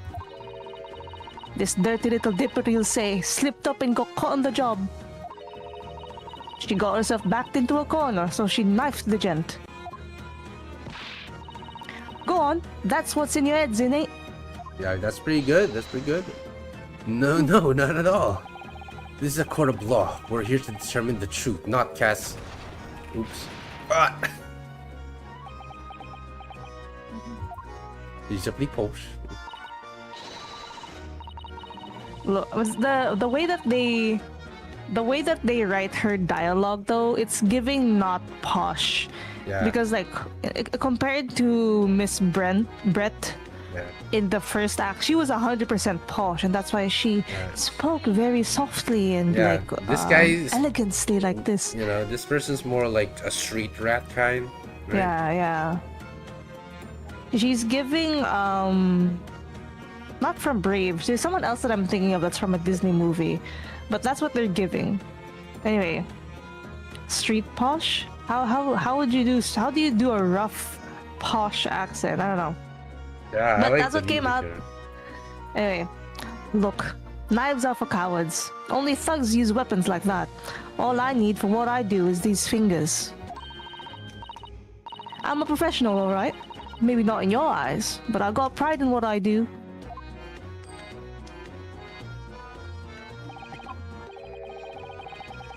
Let me guess, you don't count smoke guns among weapons for thugs. Oh, this? Yeah, this was in a bag I lifted the other day. Down where they keep the four-wheel drags. Four-wheel drags? I mean the cabin? I'm guessing the carriages. It's nice, ain't it? I like the pink best. Oh, do not wave that thing in my direction again. So, you admit that you are riding the omnibus on the night in question.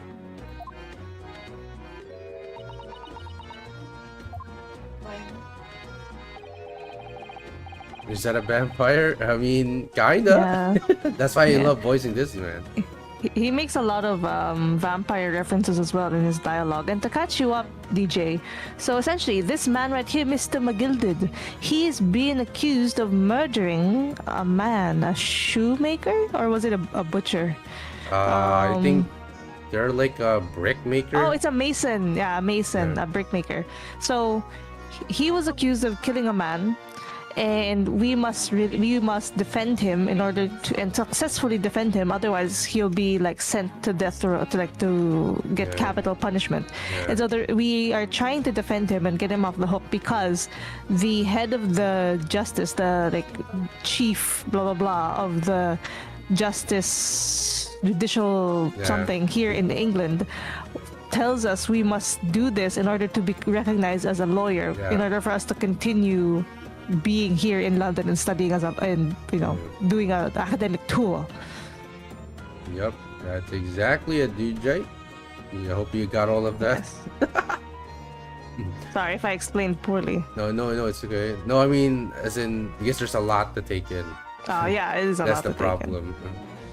You might be like, huh? What was happening? Because there's so much. You're welcome. Yeah, but I think you summarized it pretty well, though. Yeah, thank you. That's all you need to know.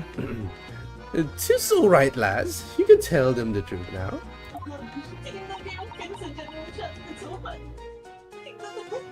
Oh, you're like a sponge? Nice. Alright, yeah. It's just like the Irishman said. Oh, he is Irishman, okay.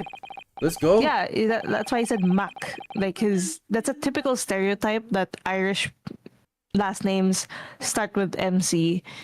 So that's why I thought you got that actually, and that's why you were voicing him like that. You were actually like close. I tried to, because it just sound like when they use and everything. I said, okay, so I have to say it this way. So it just kind of like happened that way, even though, and also it's to make it easier for me because how many times can I do a British accent in a different way? It's very hard, I would say. It's killing my throat. He's got that groove body top shape. Top of the morning to you lads. Top of the morning to you laddies. Top of the morning to you laddies. The court accepts this, Miss. How do you say this? Gina Lestrade, is it? Yes. Miss Gina Lestrade is a valid, significant witness in the case. According to young lady, we will now hear your testimony, if you please. You will tell the court exactly what happened in the omnibus on the night in question. Alright, if I have to. Okay, finally, some more people that I don't need to voice. What the girls? So I snuck inside the carriage before they hooked up the horses, just like always. But it was a right old waste of time. I got nothing to show for me troubles that night. I'll tell ya, you can't see a blind thing in that hiding place. It sits pitching there. Then, after a while, I heard this loud bang. Nearly jumped out me skin, I did. And the scream just came out. I honestly, I don't know why the judge's hair is like that. I'm guessing it's just the style for old people during that time period, I guess. Hold on. It's because of that. This swell found me. He did help me get away, mind.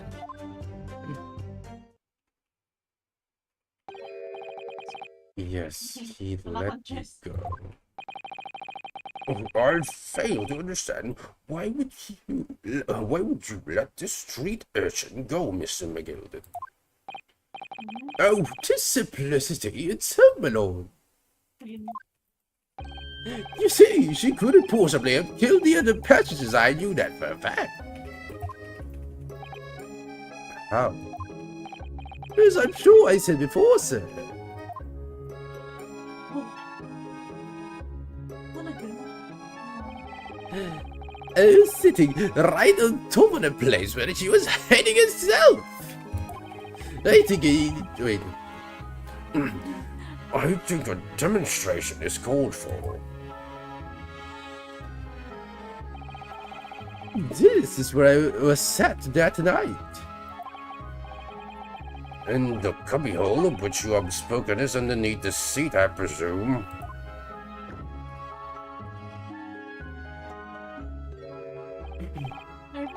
Yes, it disappeared. Just large enough to accommodate someone on the jail stature. Aye, of course. But of course, the wheel ass was stuck in there. Because I parked myself on the seat for the duration. Ah! So you see, that's when I let the last bolt. I knew that if the police found her there, they'd be automatically assumed she'd done it. But I couldn't live with myself if a young life was ruined when all the time I knew she was innocent.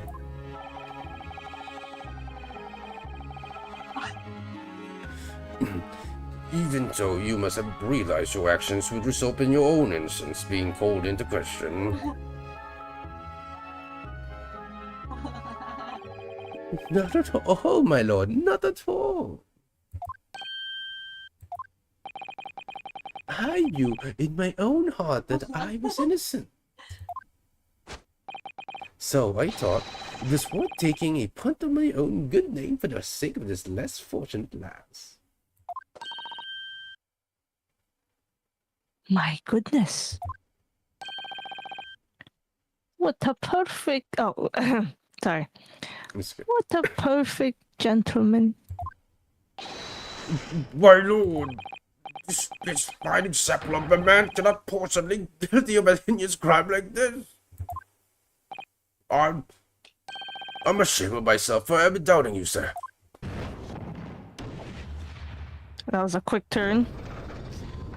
Damn, it's tipped the scales, boys.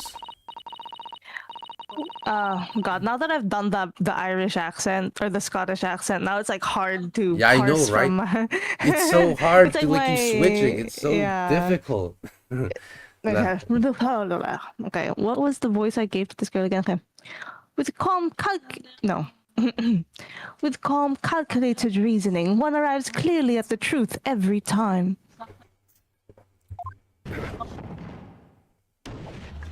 Okay, well, It's all white now. What you gonna do about that, vampire boy? Maybe it's from... Science alive. Chili, 'cause I like spicy. All 6 members of the jury consensual in their learning to a verdict of non-guilty. Mr. Naruhodo, this... Well, it must mean... It must mean... Oh, It must mean what? that we're victorious.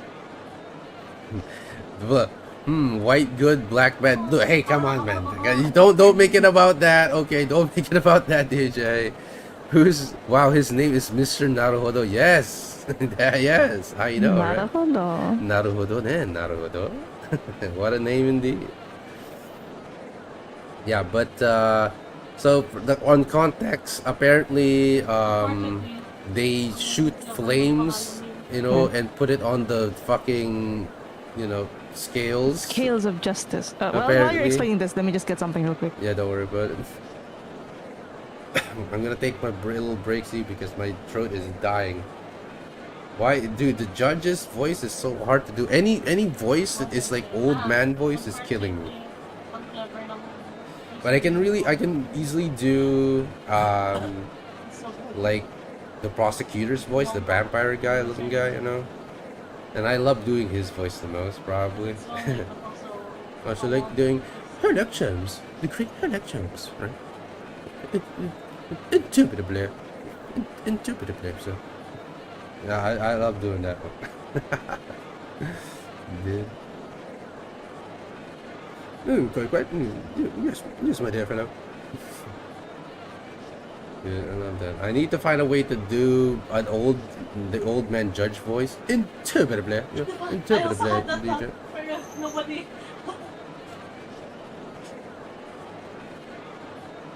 Okay, yeah. So if you westernize, it's like I need to get some Strepsil for tomorrow, I guess. Just gotta buy some Strepsil. How do you spell it actually?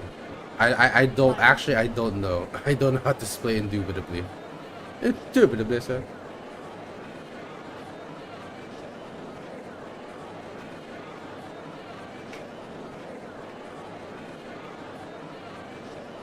I guess you can just say.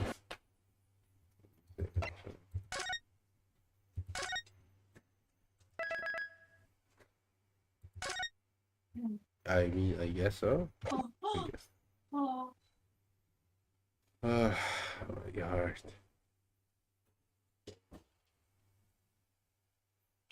Indubitably.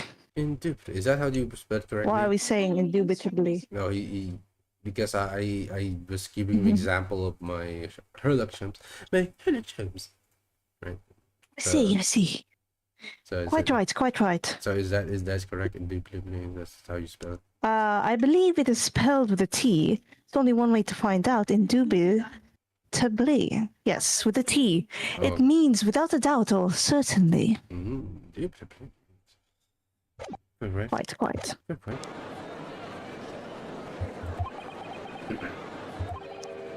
We won? Are you sure? Objection. Oh shit. Oh shit! Whoa! Defeat Death Slam. This is the first time I've seen such a thing. If the Honestly, how threat- cunty. I know, right? Sorry.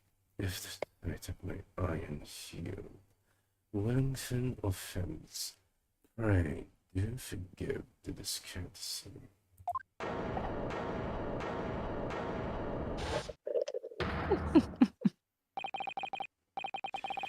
This really is a consummate example of the one monumental flaw in the British judicial practices,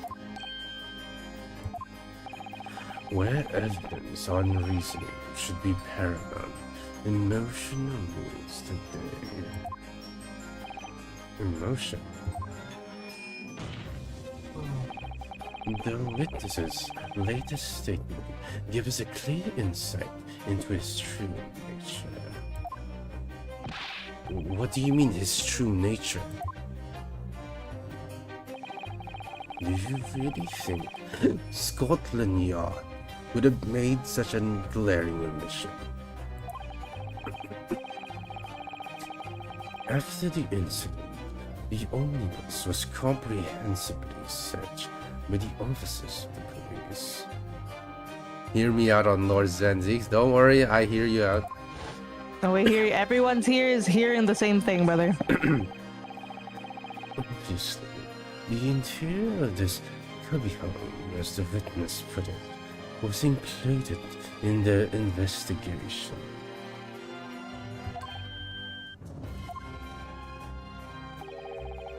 The compartment under the posterior seat was full of the coachman's belongings.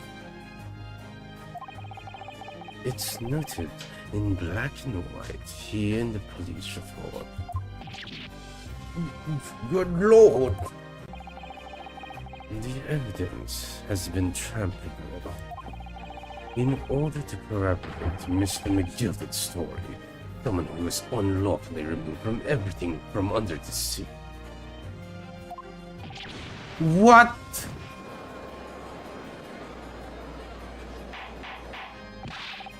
Order! Order!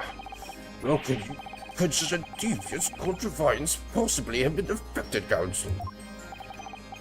Naturally, You must acknowledge the deficiencies of the constabulary in allowing this to happen. However, I assure you, when the omnibus was wheeled into the courtroom this morning, the compartment under the seat was not empty. Well, Miss Mindfulness friend. Me? When the carriage was submitted as evidence, doubtless you examined it fine detail with any self-respecting practitioner of the law. Pray, what did you find the condition of the underseat compartment? Oh, to be sure, the young gentleman will be able to clear this up in a jiffy. Sorry? Go ahead, you tell the corner, fella. Now this is all an elaborate excuse by the desperate Lord Zieks.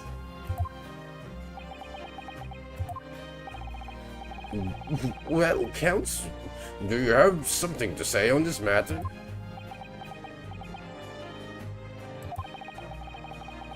How am I supposed to answer? What can I say about the state of that little compartment in the seat in the omnibus? That's the thing.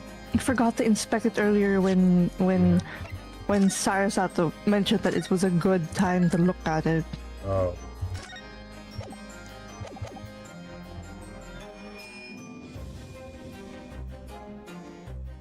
I mean, we didn't look at all, so this is the truth. Right? Mm-hmm. Well, this may make me look like I'm incompetent, but I mean, this is the truth, so... Sorry, I'm a failure. I didn't look. Why didn't I examine the omnibus more thoroughly?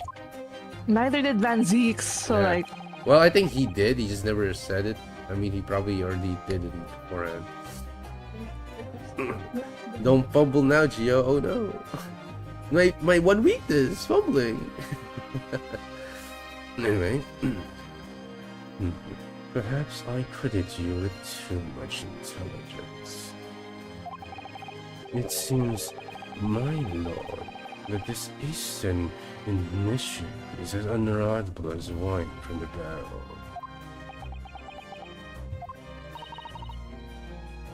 Mr. Naruhodo.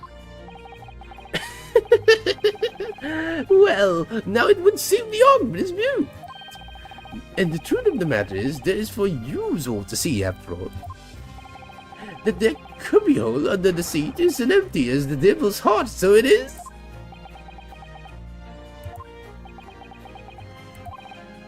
Why? Why do I feel something's not right here?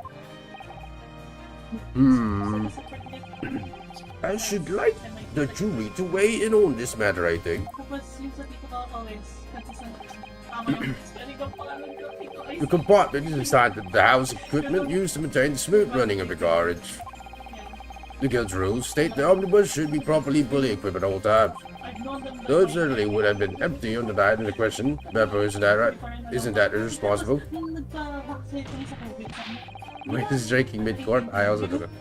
That money lending leisure and the pick forces are lying. Oh shit. Oh shit. Oh shit. What? Wait. If this is a symmetrical omnibus and there is one side and the other, perhaps both have storage cubbies. One is empty, one is not, maybe? Maybe. Are we able to perceive it now? Yo! Arsenova, thank you so much. You're number 5. Seems like I'm mature Hey, lightning. Nova. Yes. Yo, thank you so much for the 20 biddies. As always, Arsenova, thank you so much. Please shout him out because I can't. Thank you so much. Right on it, mister. Thank you so much, Ilya, my good fellow. I can't believe I was nearly taken in. Yo, thank you so much for the subscription. Ueno, hello. Thank you so much. Ueno. Good morning. Good morning. Good morning. Do you? Oh, goodness. Anyway. Yeah, thank you so much for shouting Ueno as well. Good, Yes, sir. good meowing. Good meowing. Meowing. Anyway, hope you enjoyed the little show we got here, Owena. We're gonna be doing a little bit some voice acting. This stinking Richard always stinkers. Nothing but cows, the lot of them. What? Oh no. It's a trick. Of course it's a trick. You guys flip-flop Oh, more shit. than a fish in the sea. Jack the Ripper. I know, right? Quite so. I must concur here. There you go, I found her voice again. Boom.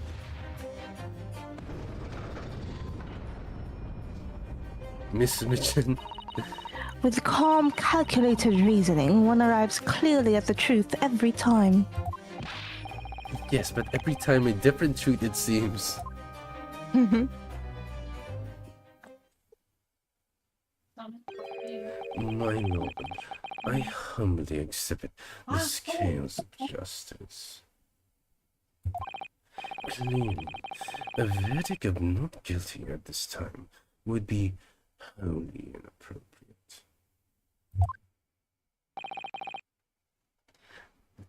Thank you, counsel. But before we proceed any further, there's a matter of the outstanding cross-examination. Counsel, for the defense, begin your questioning of the witnesses, please. Yes, my lord. What just happened? The whole balance of the trial just shifted almost beyond recognition. The Reaper of the Bailey is at work, it would seem. I love voicing this man so much. I hope you guys enjoy that at least. But Zieks. Juror number 3 really rubs me up the wrong way. It might be his face. Okay, yeah, well, he is a little bit of a, you know, cutter.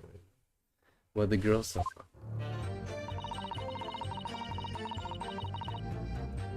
Did we do this already? Like, I mean, we heard this.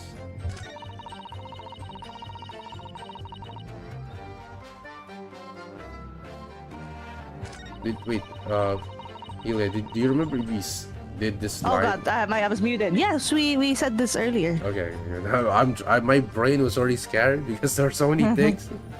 Okay, let's just press everything. So you were already in the omnibus before it even set off? It's on its run?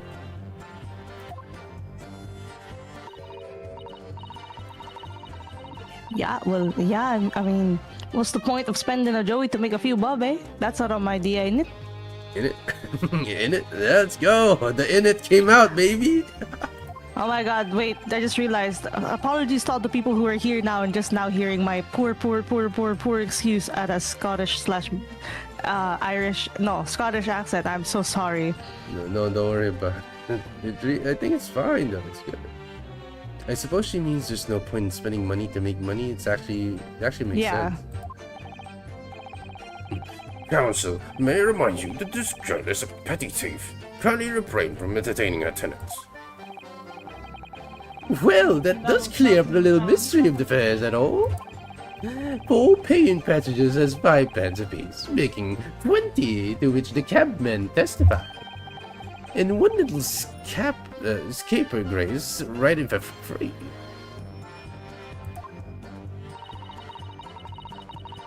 House? House, what is... Wait, let me listen to... Real quick, let me listen to a video of what a Scouse person sounds like. Okay, while you guys chatter for a moment while I figure this out. Okay, let's just take a break here. Yeah. Even if I hear what this is supposed to sound like, I feel like I won't be able to... I feel like I won't be able to recreate it either way, but give me a second. What am I laughing for? I'm being serious. What do you mean? Bro, this is impossible. How do I do this? I'm being serious.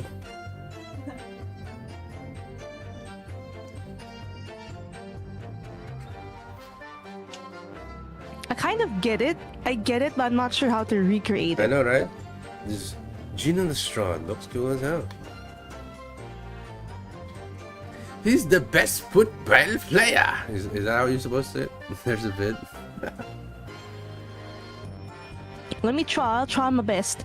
The red conch of a driver always goes for some grub before his last run, see? Yeah, that's pretty good. Yo, Helia. I sees you.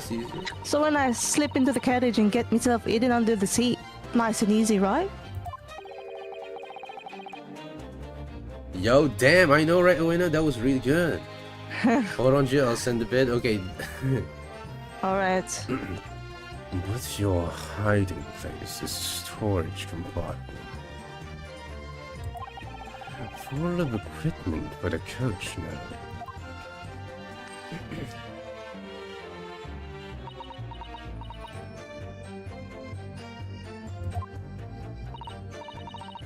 Yeah, there's brushes and... Oh, no, the R went back to Scottish.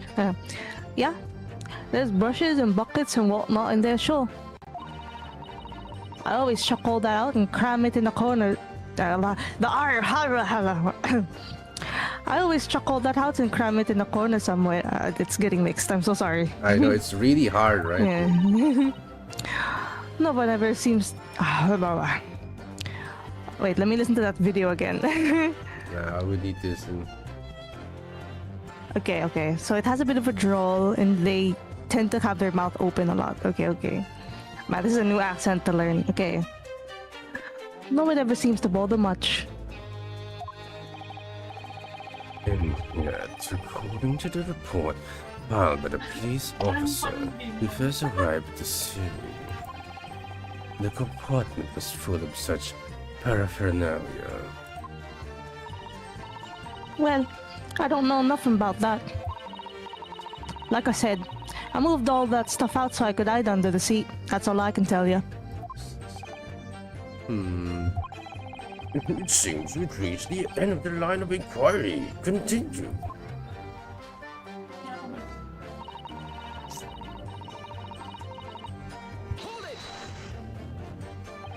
A waste of time.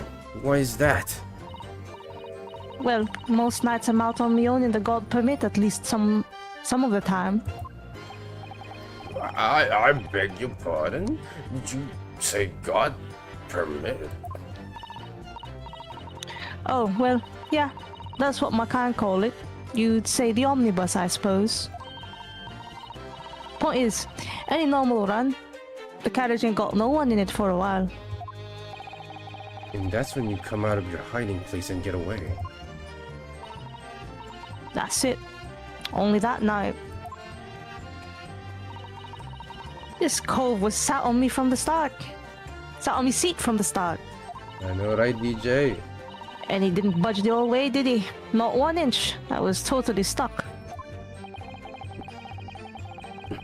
Do you mean to tell us that you were present in the carriage for the duration? You were under the seat the entire time while the events unfolded in the enclosed cabin? Yeah? Right, mister? To be sure, I was shocked as anyone. You don't expect to lift the cushion you've been sat on and find a child now, do you? Yo, Eric, what's up? So this is Miss Lestrade. Couldn't possibly be the culprit then.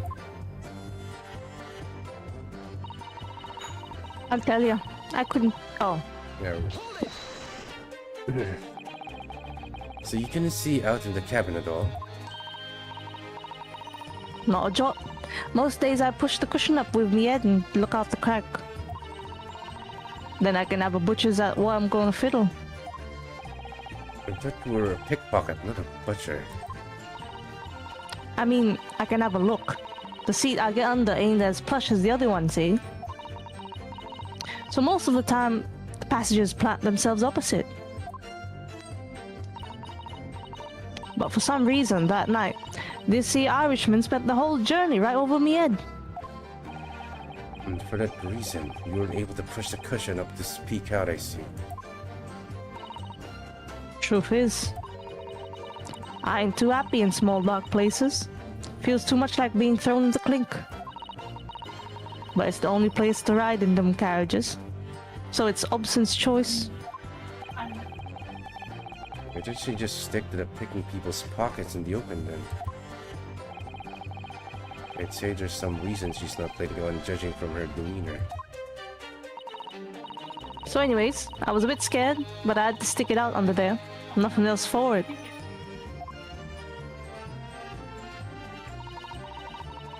Then after a while, I hear this loud bang. Nearly jump out me Oh, I already said this one. When you say a loud bang, do you mean the noise of someone falling to the floor? Could have been, I suppose. I don't remember so well. Point is, it made me jump. And you let out a scream involuntarily? That's right. And then I felt the cushion over my head get lighter all of a sudden. Presumably when the defendant got up in order to help the victim, yes?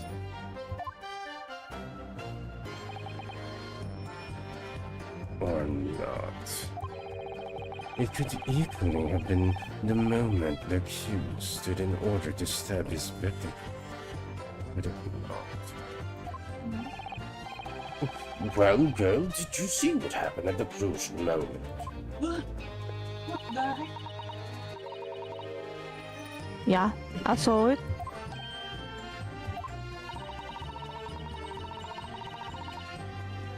Turn it up.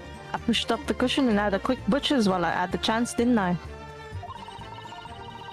The Irishman was sitting up the bloke while I'd fallen on the floor on the seat opposite. That matches Mr. McGilded's account, of course. But then the fella suddenly turns around and looks right at me. I sunk back down again, but it was too late by then. I never should have risked looking.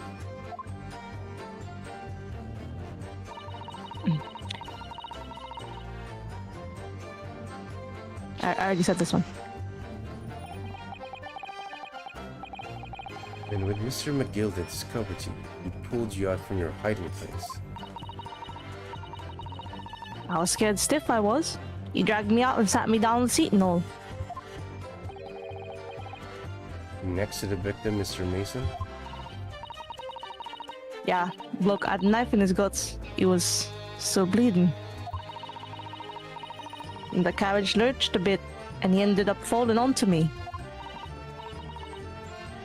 Ah, how awful. Both my hands got covered in blood. Made me feel sick as a dog. Both her hands covered in blood. That must be what the proofed out bastard saw. After that, I believe you talked with Mr. McGilded for a while, is that correct? He asked me some stuff. Wanting to know my name and what I was up to and that. Then I heard something from up above. Someone screamed. Yes, Mr. Fez on the roof deck, one would presume. Well, I didn't want no one seeing my face, so I didn't look up. Then the horses were drawn up smartish, and this here Irishman says to me, get back under the seat. I'll see that you can get away later.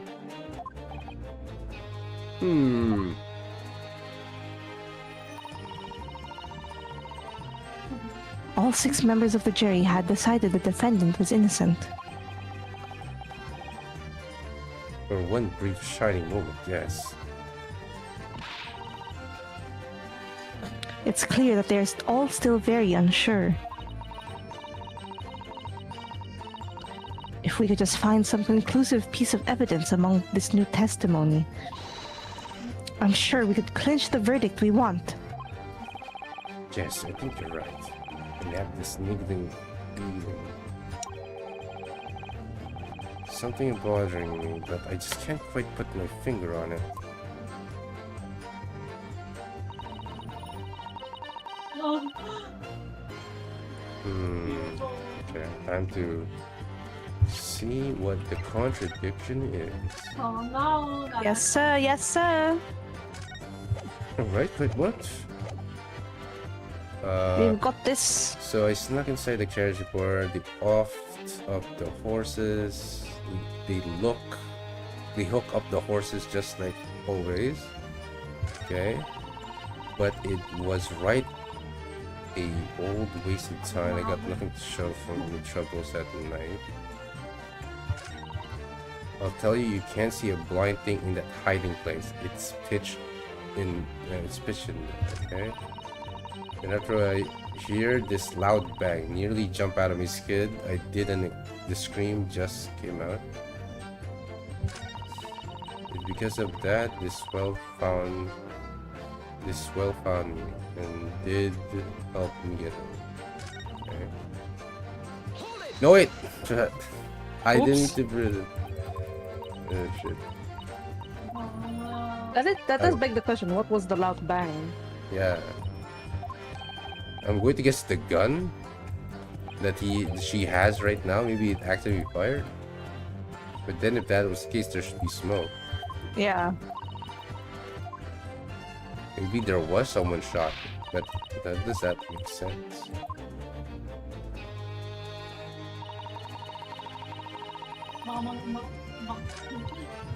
Baka magaya siya kay I'm just Miko. gonna put present. Baka magaya siya kay Miko. Baka someone might learn it.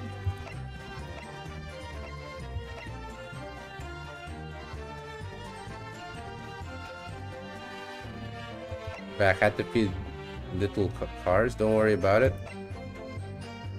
How are your little cars? Are they making bread now? I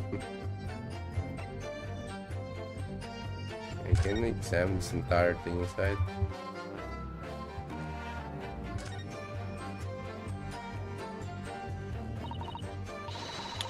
Well, let's open the door and go inside, shall we? Ugh, the scene of a murder. It's horrible. Okay, let's actually see. Find some friggin' ass clues there. Can you open it up, please? This seat looks reasonably soft, but it's actually rather hard when you sit on it. Have a nice look, Artist Nova. Thank you, Nova. Thank you so much. And only just wide enough for two gentlemen to sit side by side. Of course, an English gentlewoman would be dressed in such finery. It would be quite impossible for her to climb up to the roof deck, so she would have to be seated in here. A woman in a kimono would have been the same problem. Women's clothes are very impractical, aren't they? You tell them. Mommy, Miko. Son. He sit as a handle, it seems. Okay, Steep. it is empty. Okay, how about this one? Oh, Wait, that one this doesn't one open doesn't have up. I see. I So found he is. that. But why? Wasted storage. I found it. Oh my god, sorry. Hurry up, it's so sad. Mimik is my favorite Pokemon. Guess we can Hmm. go and examine that. This poster thingy. The skylight. Wait, isn't there like? Can I say? Oh, there's a light here. How could you not see? Oh, Oh, wait, they're pitch dark inside. I guess yeah. that's what they mean, right? The pitch dark inside here. Mm-hmm. I mean, we might as well look at every single thing our thingy blinks Yeah. on. It's just for now, we really don't have much of a choice. That's blood that's soaked into the seat. The victim's obvious. Yes, and that seat would be clearly visible from the roof deck. Would you really stab someone in full view with other passengers like that? I wonder. Well, it was after dark. Hello. I can't stay long because I got to do a quiz now. That's my exam. Don't Luna. don't worry, Luna. Hello. Thank you so much for stopping by. Really appreciate it, man. Yes, thank you so much for shouting out Luna for me, I Hilliard. was watching the weird smash. Yes, sir. Pokemon. Yeah, right? Tapos kay Pikachu, sabi ng isa. And there was a lamp on in here, so perhaps the culprit couldn't see anything outside through the skylight. Whichever way you look at it, it doesn't seem like it was a planned attack. Not a planned attack. Okay. Dude, I just wanna check the blood here in the ground. Okay. Oh, there you go.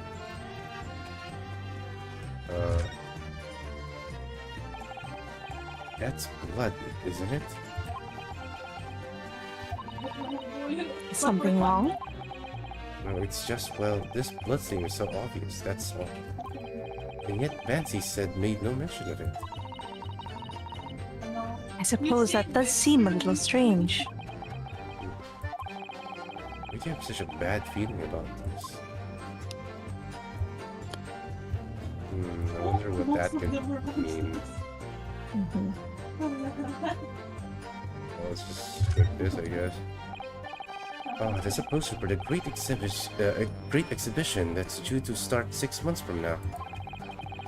There's a lot of folks are being drawn to the Crystal Tower, the centerpiece of the whole exposition. Oh, the Crystal Tower is under construction already, I believe.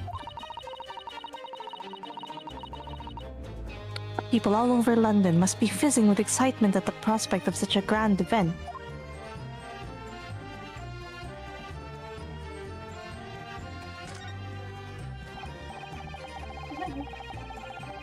Okay, is it the same? It is, Yep. right? Okay, it is. Okay, no, Yep. no, no, it BTS. is. Sky View.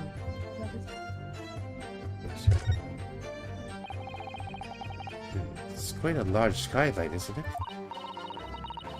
Yes, quite large enough to afford a good view into the cabin from the roof deck. And there doesn't seem to be a handler or catch or any description. So I suppose it can't be opened from inside the cabin at least. Okay. And there's this. The door itself.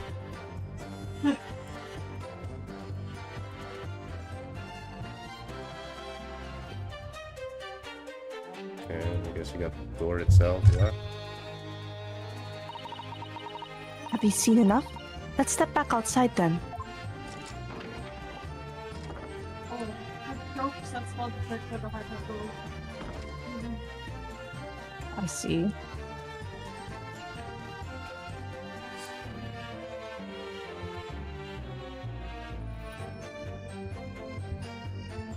Okay, there's this. Okay, the coachman would be here, right? Mm-hmm. And there's a ladder. Oh, Phoenix Wright Phoenix Wright Omnibus? Omnibus. What? Huh? Okay. Alright, I see you game, I see you game. Alright, okay, let's that's my time just... to do. I need to do the light. So this is the roof deck of the omnibus. Oh, you must have a wonderful view of London streets from up here. So people sit all the way up here or on the bitter winter nights with cold air rushing past them? Yeah, that seems uncomfortable. And they have to pay money to do so? Or I can make a backpack. Sure. I can't imagine how cold this must feel. Oh, man, it must really suck though. Insane reference to another version of the game, yeah, man. That's made me think of something horrible. Can you imagine being dragged around the city in the freezing cold as punishment? Perhaps that is the real price you pay to stay out late. Man, it must really suck.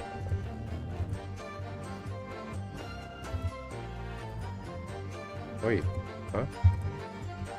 Oh, it's just, oh, it's Eh? the door, it's just the door. Oh, I thought there was something. Okay. you can see his ass stain. This ass is His ass. print. That's ass print. Look at that. Okay, what's over here?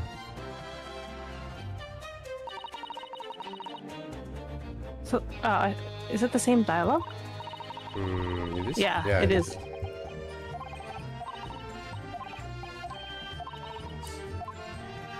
I need to try to enchant cable.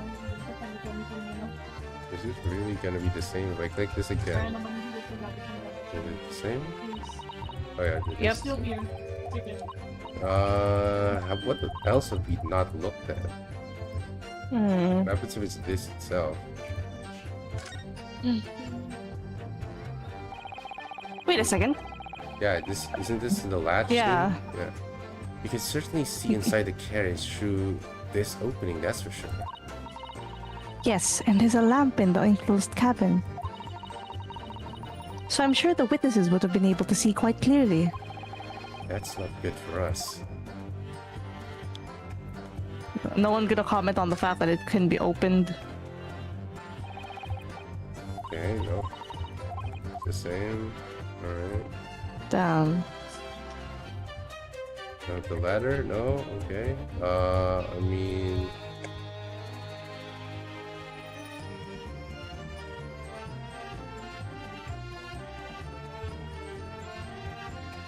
Is there anything else I can do? I guess we don't. Suppose. Oh well, maybe this is not the evidence we need. Okay, I'll tell you, you can't see a blind thing in the hiding place. It's pitch black in there. I mean, I cannot disprove that, right? I don't think there's anything I can. Isn't this the one where you accidentally pressed it? Yeah, Yeah. this one. It was right old time. I got them to show for my travels. Okay, that's true. This feels true as well. Then after a while, I heard this loud bang. It nearly jumped out of my skin and screamed. But there's nothing. Alright. So I snuck inside there before they hooked up the horse as it goes.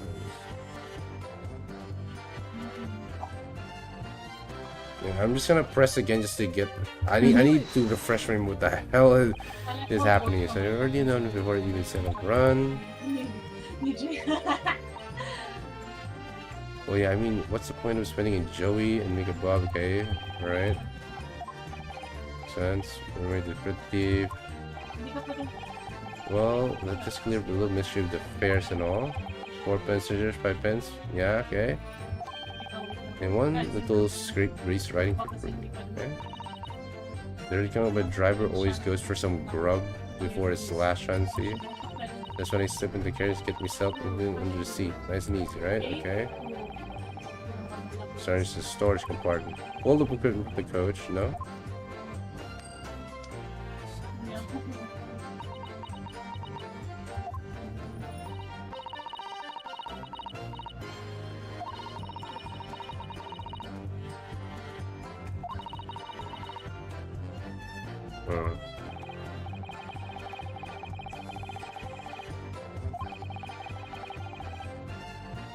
Okay, so... Oh, mayroon design na yung kapag may loss na sa kanya.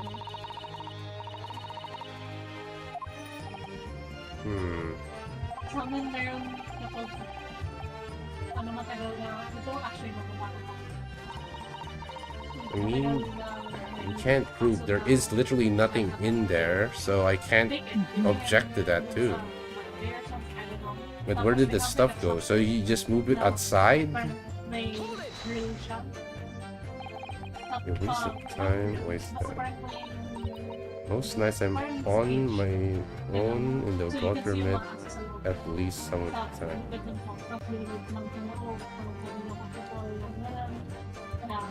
Which is nice, I guess, pero kinda sad na we just party around the hospital so good.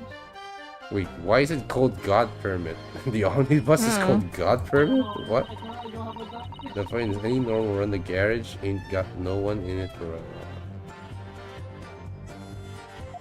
Free dog. I think my bio. I think it's my game, my bio.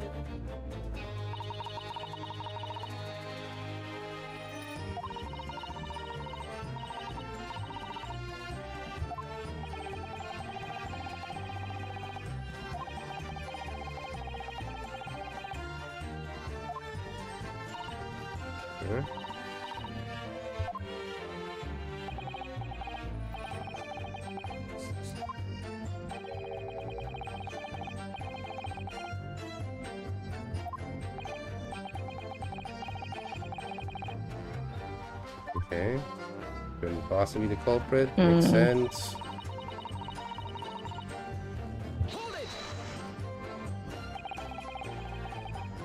So you couldn't see out in the cabin at all.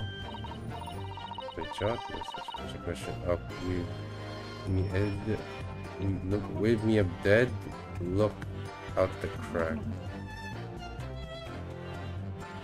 With her head. Oh, with her with me head. Had look out the crack.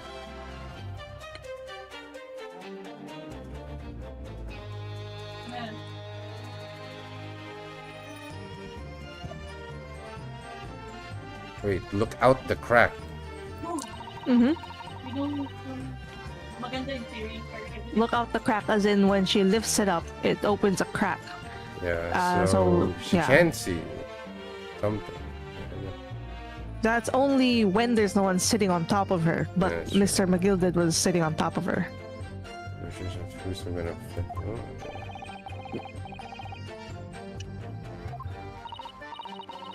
I mean, I can't have a look. The seat I get under ain't as plush as the other one, see? So most of the time, the passengers plants themselves opposite. There was some reason that night, this little Irish spent the whole journey right over me. Head, okay. I mean, what's the... That's not that, you know... that's nothing any weird sitting in that spot. Because, like, I mean, that's a place to sit, you know? Like... The push the cushion, the peak out, I see, yeah. Truth is, I ain't happy in small dark place. Feels so much like being... Oh! Oh? Wow! Wait, this is not the first... I didn't see this part. Okay. Then we pursue. Is something wrong, Mr. McGilded? Oh, I do apologize. Was there something dramatic outside? I'm just wondering if Miss Lestrade, the last comment, made something occur to you, perhaps. You seem to be thinking something to yourself. Oh, no. It wasn't nothing important. I was feeling a bad for the pool as all. I remember feeling desperate myself as a young lad shut up in the dark. It was terrifying, so it was. I see. Yes, I'm sure we can all sympathize. I'm still scared of the dark now. I don't know about yourself, but I find that darkness seems to make everything you hear seem that much louder as well.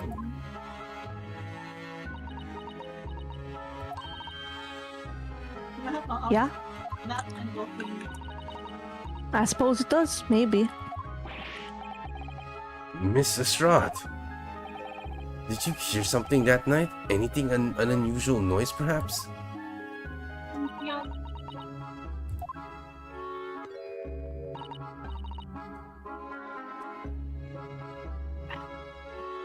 Nah, not really. All I could hear was the Irishman snoring. Betrappers, so needed to know the world of my foibles, you little scamp. Oh, what a pity. If only Miss Lestrade had heard something, it might have given us a vital new clue. Yes. What should we make of the last snippet of hers?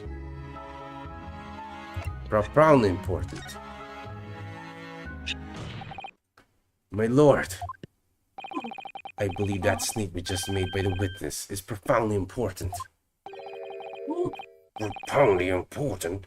But all she said was that she heard nothing. Yes, which is a profoundly important point. I'm almost sure of it. I'm almost sure that I don't understand the inner workings of your Eastern Mind Council, nevertheless. Miss Gina Lestrade, you will supplement your formal testimonies by repeating the last statement, please. What? Supplement? What are you on about? Don't give me all your fancy talk. I know what you're trying to do, but it won't work on me. Hold on, I've lost her accent again. This guy? That's right, insult the judge. Always a good move. Ali. Ali. Ali. Okay, this one you haven't said, right?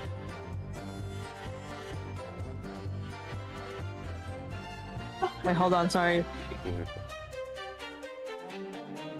Just, Okay. Sorry, my sister was asking me something. it's okay. Okay. I was straining my ears to work out what was going on, but all I could do was snoring. So you're straining to hear what was happening the entire time since the moment you hid yourself? Like, Not exactly, no. Sorry. Well, there was no one in the cabin to start with. I could just push the cushion up and have a butcher's to see what was what. But then, when I saw this swell getting on, I got my head down so he didn't notice me. And Mr. McGilded sat on the seat under which you were hiding, correct? Yeah? Would you Adam and Eve it, eh? What a mug. Hopefully you guys can beat this. I gotta go. Bye bye. Yo, don't worry about it. Bye, The DJ. number one rated salesman. No, it's the rated Oh no, salesman. number one rated salesman. Yeah, he's in the YouTube side. That's why. But yeah, bye, man. Don't worry about it. Well, I'm sure we can solve the case. Me and my friend. Yes, sir. With our brain cells combined. I mean, majority of it is with Helia. But we got this. Wait, did you read this part? Yep. Okay. Would Adam and Eve it, eh? With a mug? What? Yeah. Would Would you add... believe it? It's a phrase for it. I see. That's kind of funny. So then all I could do was listen. I was waiting to jump out as soon as I heard him leave, you see. But would you? Not likely. Even though we stopped here and there, I never heard the door open. So I just had to stay put and listen to him driving its pigs to market, snoring like an old dog he was.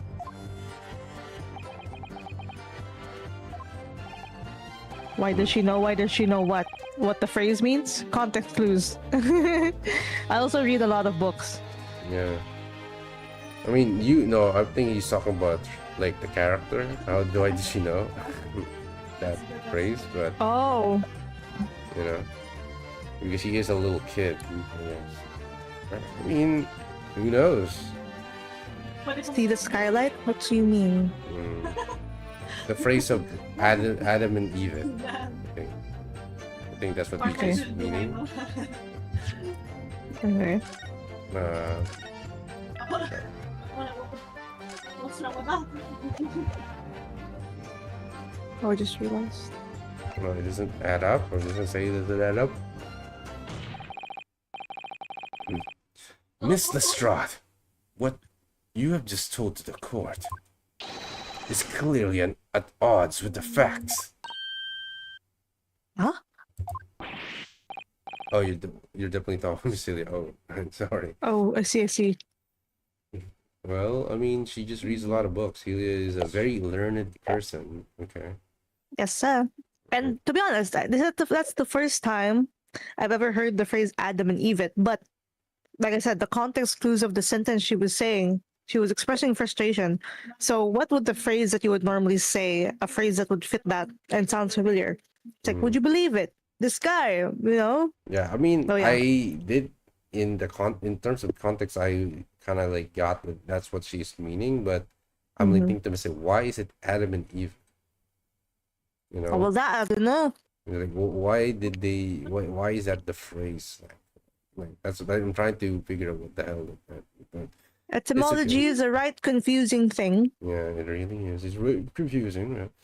Yeah. So, are you sure, man? Absolutely.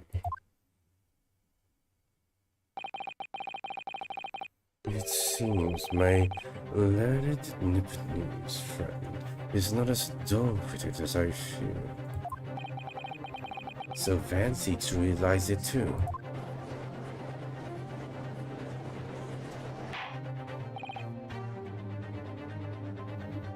Counsel, I must insist that you bolster your claim with evidence, or some complicit party's name at the very least. Yes, my lord. I expect you to demonstrate this alleged contradiction to the court. According to Miss Lestrade, while she was hiding in the omnibus that night, she heard nothing but the sound of Mr. McGilded snoring. But think, Rinosuke, think. There's something else she should have heard. I heard of someone else going in. The sound of someone else coming in. Also, I googled it. Apparently, the phrase "Would you Adam and Eve it" is an idiom from Cockney rhyming slang, where Adam and Eve stands for believe because Eve rhymes with believe. The entire phrase is used to express strong surprise or disbelief, essentially meaning, can you believe it? And that's because the Cockney slang, it was common for them to replace a word or a phrase with just making it longer. For example, instead of introducing someone to your wife, you would say, "Oh, here's my what do you call this? Wait, I read this. My trouble and strife." And so it's kind of wordplay because it's like, oh yeah, like it's like introducing someone to your ball and chain, meaning someone that you're committed to. So it was really just because it sounded funny. I mean, to be honest, why does slang exist in the first place, right? Yeah. Why does Jejemon slang exist? Like, you don't know. It just happened. People were bored. Yeah, no, I was just thinking, I guess it's because just Eve reminds with believe. That's it. Yeah. That's all. That's Okay. about it. All right. Passengers go inside the carriage. When did this guy get in the carriage? If you remember, can you remember for me? Was it at the very start? No? We don't know. Okay. McGilded got into the carriage when it was empty. So this guy came on after. Okay. So that's probably what the sound he's supposed to have heard. Maybe? Show a person. Did we say person? I forget things. I even forget what I already saved already. What the? Go person. Very well, my lord. Allow me to elaborate. On a particular sound that Miss Lestrade could have not failed to hear on that night in question. The sound very clearly explained by the presence of a following person.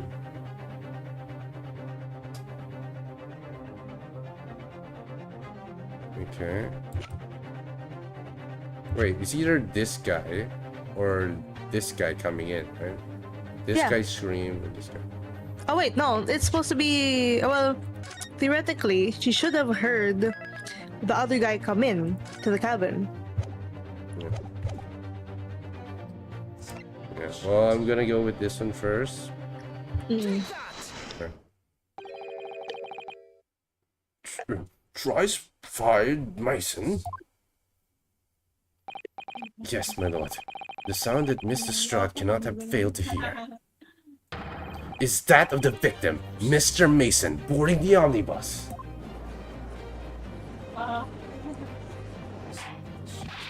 Order! Order! Explain your reasoning, counsel. Mr. Strahd, allow me to confirm something. You claimed earlier that you were the first person on the board the omnibus. Is that correct?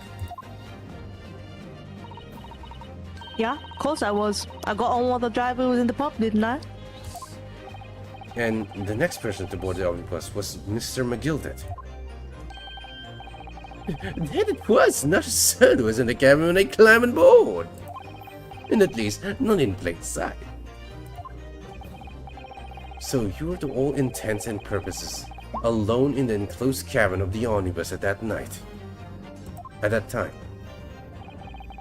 Did I just not say? Wait, did I not just say as much? I wasn't traveling with anyone else, if that's what you mean.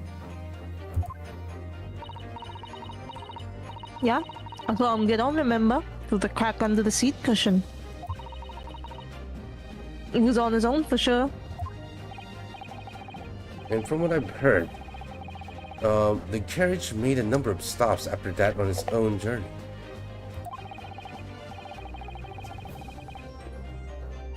During which time did you not hear the door opening or closing at all?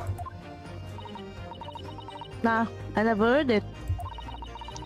That's exactly what I was listening for, wasn't it? Waiting for this swell to leave. In which case, when and how did the victim end up in the carriage? Oh! You know that the victims collapsed inside the enclosed cabin of the omnibus. Therefore, Miss Lestrade's statement about what she did or did not hear is at odds with the facts.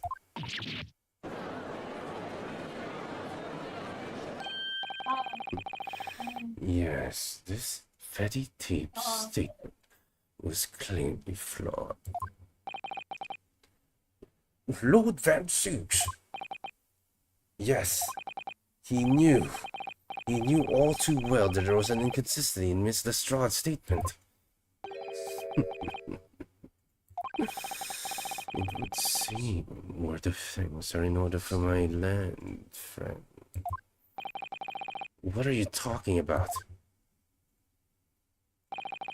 You have demonstrated matters impeccably. This witness and her colorful statements are entirely unreliable. Her words are convenient untruths, nothing more.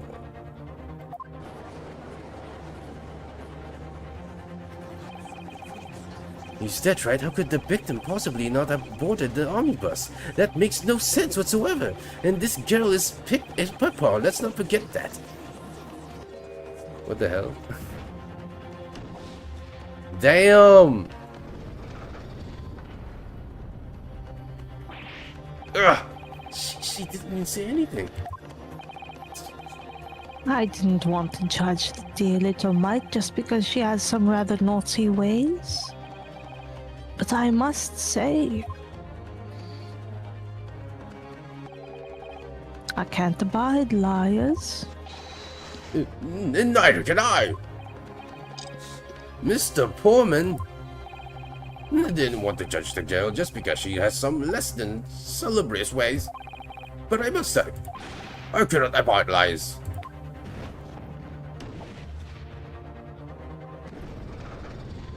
Well, it's really shifted back over there. Ah. Mr. Naruhodo, that's 5 jury members leaning towards guilty.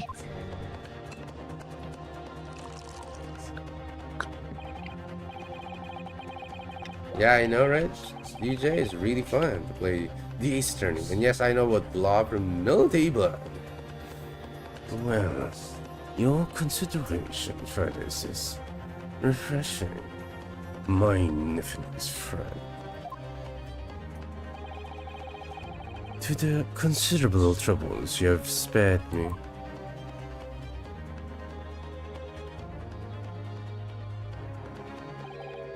Yes, very refreshing. Ah! God, what are you playing at? Have you forgotten who you're working for, you useless Eastern admin? This is carnage, it's perfect! Juror number 2 is the only one left. Man, I didn't know there was someone who left. Mr. Naruhodo, the way this is going. Dude, my throat hurts. No, We can take a break. Yeah, I know. Don't worry, we're gonna be finishing it soon. I'm just gonna keep going until 10. I probably will, and then we're gonna stop it. Yeah. I know if we can't find some new ways to convince everyone or of Mr. McGill's innocence. Mr. McGill's innocence. The judge will rule and we'll have the loss.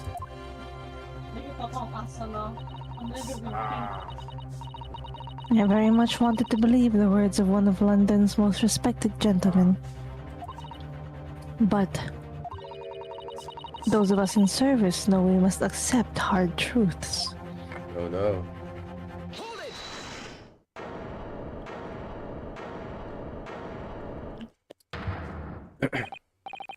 Yes, the witness' last statement seems to have revealed a critical inconsistency in her testimony.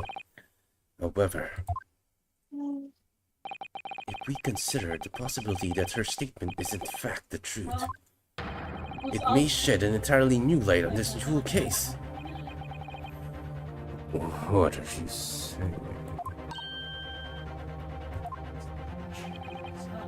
Counsel! I'm sorry, sir. Whatever do you mean?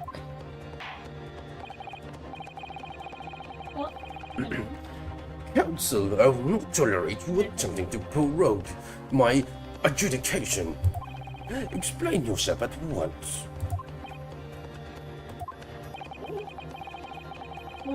What? When the accused boarded the omnibus on the night in question, the victim was nowhere to be seen. Subsequently, the carriage door was not heard opening a single time, as testified by the witness on the stand. And yet the victim... and yet the victim's body was found inside the carriage. If this petty thief's words are to be believed, how do you explain the victim's miraculous appearance in the cabin of the omnibus?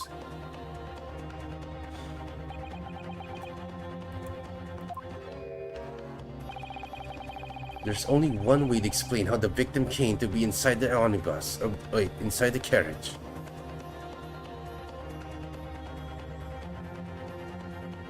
Actually, ooh. So, the first one, not good, because then that would mean that our client is lying, so no. Yeah. The second one is, yeah, the skylight is what I was saying. That could have been the loud bang that he heard because... Right, she heard a bang, right? Yeah. So that could have been that guy being dropped through the skylight. And McGilded was asleep, so he wouldn't have seen it happen anyway. He just would have seen this man bleeding on the ground. Yeah. And then he sat him up, so that's why, you know. You saved, right? Yeah, I see. Yeah. He was put there after he died. I guess this would be it. Or the second and third both kind of connect to each other. Yeah. Obviously, the victim must have been placed in the carriage after he was killed. Tell me, my learned friend, what was the function of that obviously in your last sentence?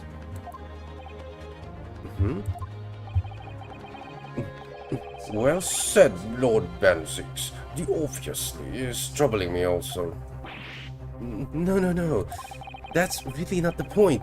The point is that the victim must have been moved into the carriage afterwards.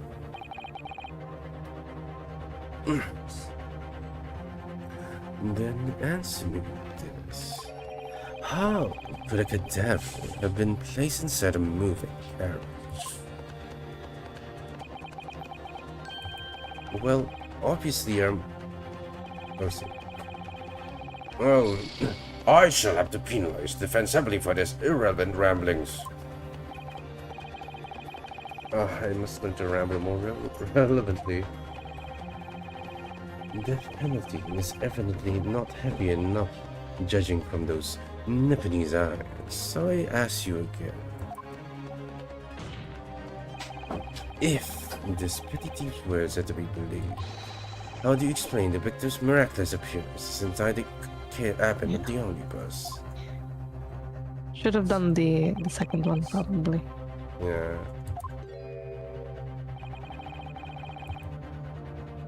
Okay. Okay, I'm just gonna load it. Okay.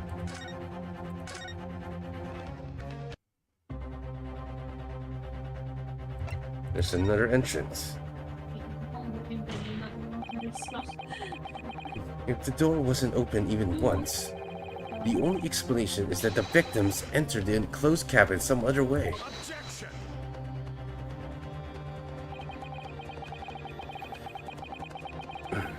I wonder what new fantasy you would have come up with in your blind panic. But behold, the omnibus is here for all to see.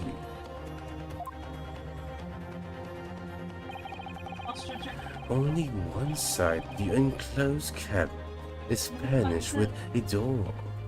The other has only windows. Fixed windows which cannot possibly open.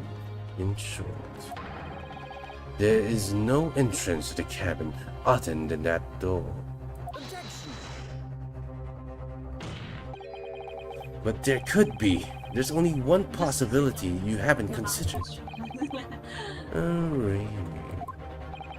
Yes, one other way inside that isn't the door. Another opening, the use of which allowed the victim to appear inside the enclosed cabin.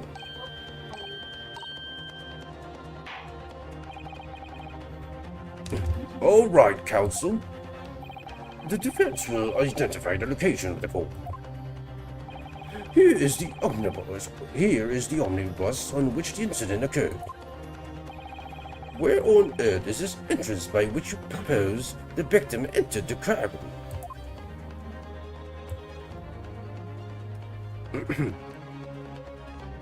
I mean, here? Right? Under the skylight? Yes, there was a latch after all.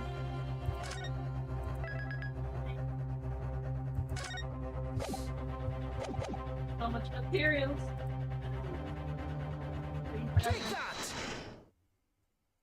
Yeah. Nakahanap siyang The diamond. answer's obvious. It can only have been the skylight. Based on I said, the skylight?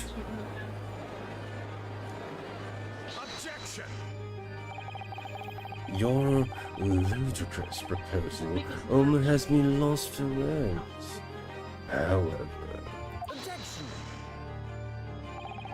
the skylight may well be large enough for someone to pass through. So you claim. But do you have a shred of evidence to support your adult brain theory?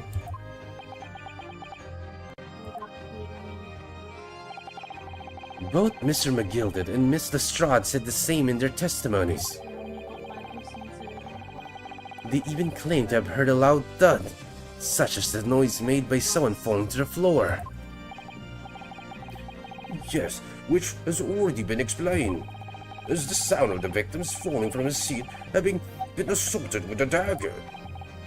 Yes, it has, but would a man slipping from the seat on the floor really have made such a loud noise as the witnesses describe? A noise loud enough to cause Miss Lestrade to let out an involuntary cry, in fact. Good gracious! Perhaps, in fact, that was the moment the victim made his entrance into the cabin. No, let me rephrase that. The victim didn't enter the cabin as such. He fell into it. Yo, Joni. You're not Hey, Joni. suggesting that the victim fell from the skylight into the cabin. That's simply impossible. How can you be so sure? Because if the victim had fallen inside through the skylight, as you say, the passage from the roof deck would have seen it happen. Can it be the appendices? And yet, not one person made mention of such events in their testimony. Well, yeah, that's true, but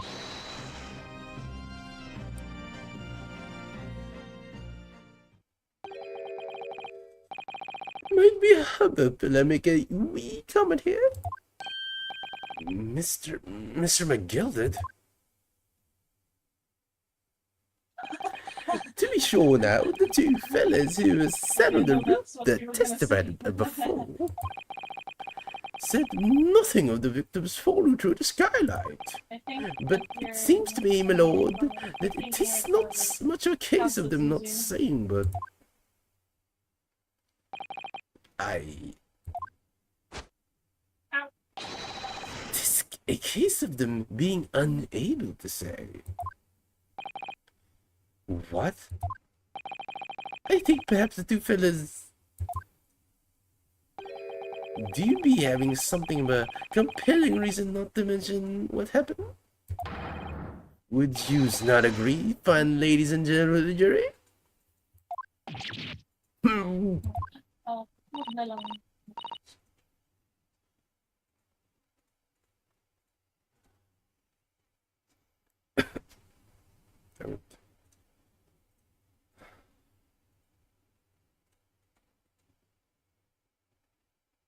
Yeah, are you there? Oh, sorry. Right. Oh my goodness, surely not. Those two chaps in the roof. You mean the one who stuck the knife in the man were... I reach you. I don't have any more water. I drank it all, apparently. Oh shit. Just what exactly are you insinuating here, you blitterer? You rotter, he said you rotter. What are you insinuating? Okay.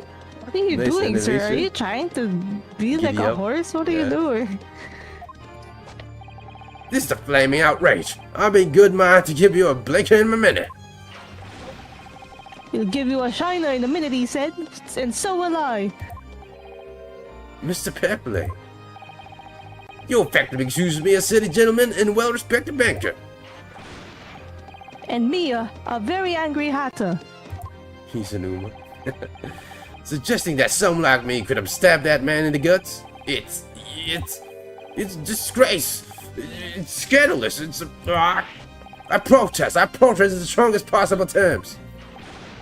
Let's stop.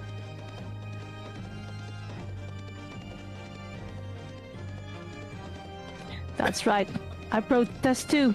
And about you, you rotten scoundrel.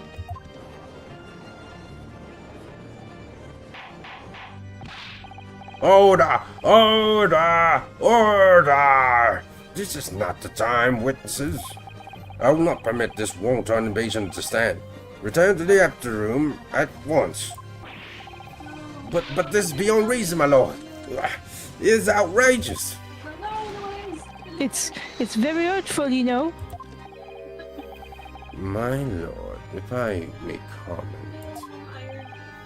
Go ahead, Lord Van Zieks. It was the defense that incited this outburst from the witnesses. My landed friend has seen fit to abandon all protocol and accuse the witnesses without proof. Accuse? I never intended to. It seems, young Nipponese, that your command of the English tongue is wanting. You propose to this court that the victim fell through the skylight from the roof deck of the omnibus. That hypothesis cannot possibly stand without the rooftop passengers being aware of the events. You have branded these gentlemen liars. You have intimidated their criminal guilt. In our British courts of law, that is what term a baseless accusation. I know it was rash to put this idea forward without any actual evidence, but you can't just dismiss it without a second thought. What are we wasting time for? Get them to testify! I thought there was something fishy about that hat from the moment I laid eyes on the fella.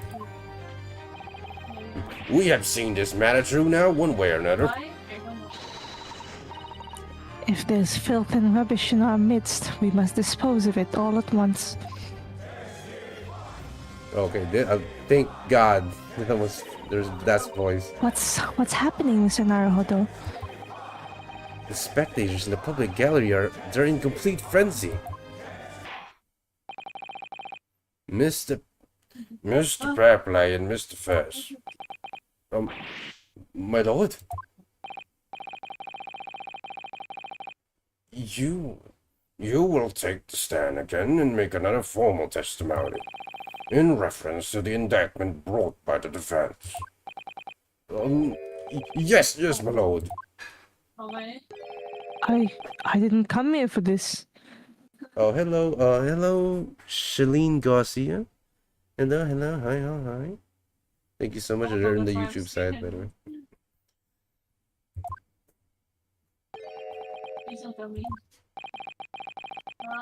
There's no time to think this through. All I can do is keep pushing forward. I hope you enjoyed the voice acting, Shalene. I think Skyline. Refuting the accusation. Okay, let's just do this one. I have multiple questions. Okay. We were the only two people up in that room dead or alive. I swear to that. Yeah.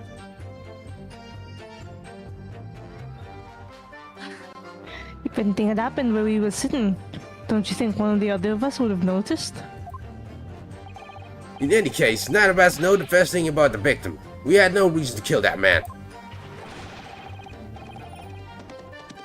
How did they Skylight was shut the entire time, I tell you. We couldn't possibly have opened it. If you're so sure the victim fell through the skylight, where's your proof?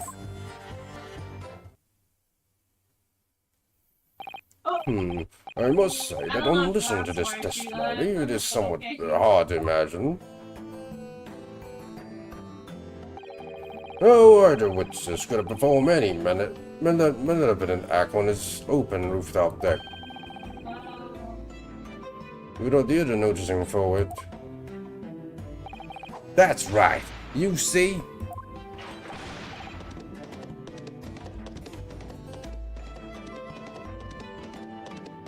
We're innocent, I tell you. Although logically, of course, the argument falls down if the two of you were in collusion with one another. Yeah, that's what we're insinuating, guys. You did not notice? What? Eh? According to the investigations by Scotland Yard, the two witnesses share no common dealings. Well, I don't trust coppers any more than I trust the stinking rich. Something doesn't feel right here. Have a good time labbing up to XEL, my boy?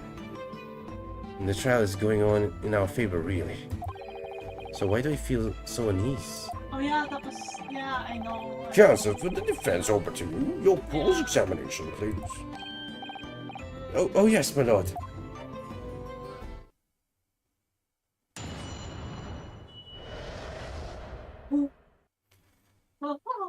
Okay. Beautiful clowns. Fucking Troy's dead. Actually. Yeah.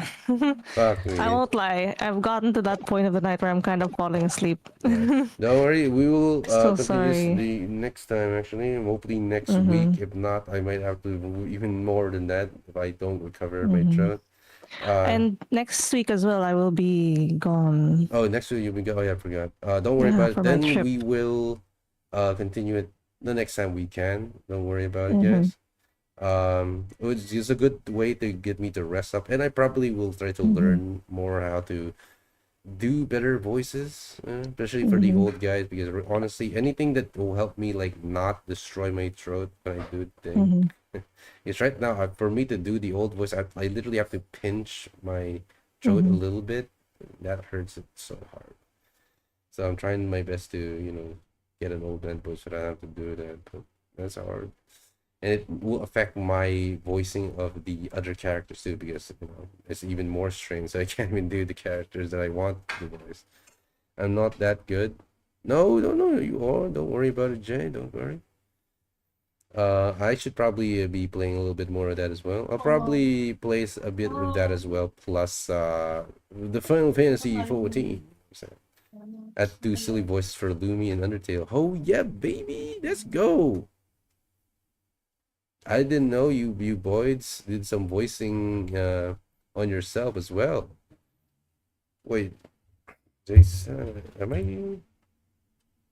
Hold on, am I following Mr. Jace? Jay the step there? Hopefully I am. Oh yeah, I am.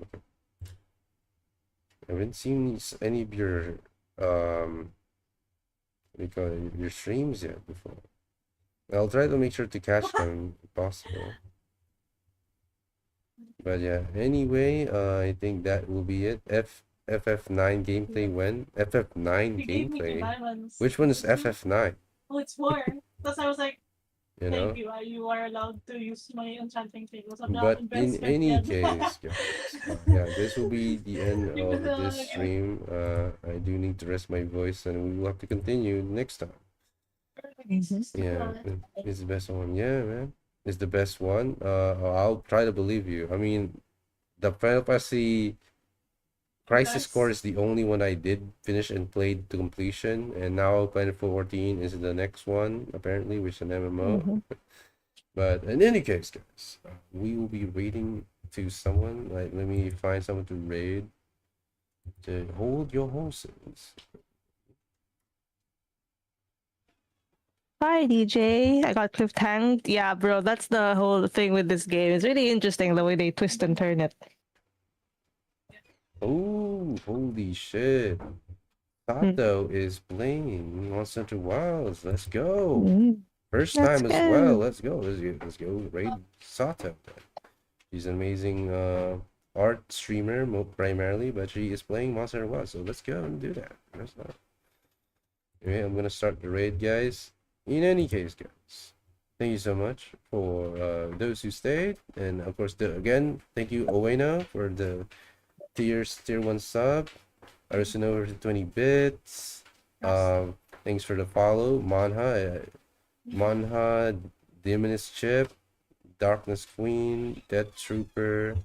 Thank you so much, Kaiser, and thanks for the bits, Anova, Lapis, and of course, Voltage for the 200 biddies. Thank you so much. That was an amazing time I had, honestly. And guys, thank you guys so much for stopping by. We will continue on the next time. Take care. Bye bye.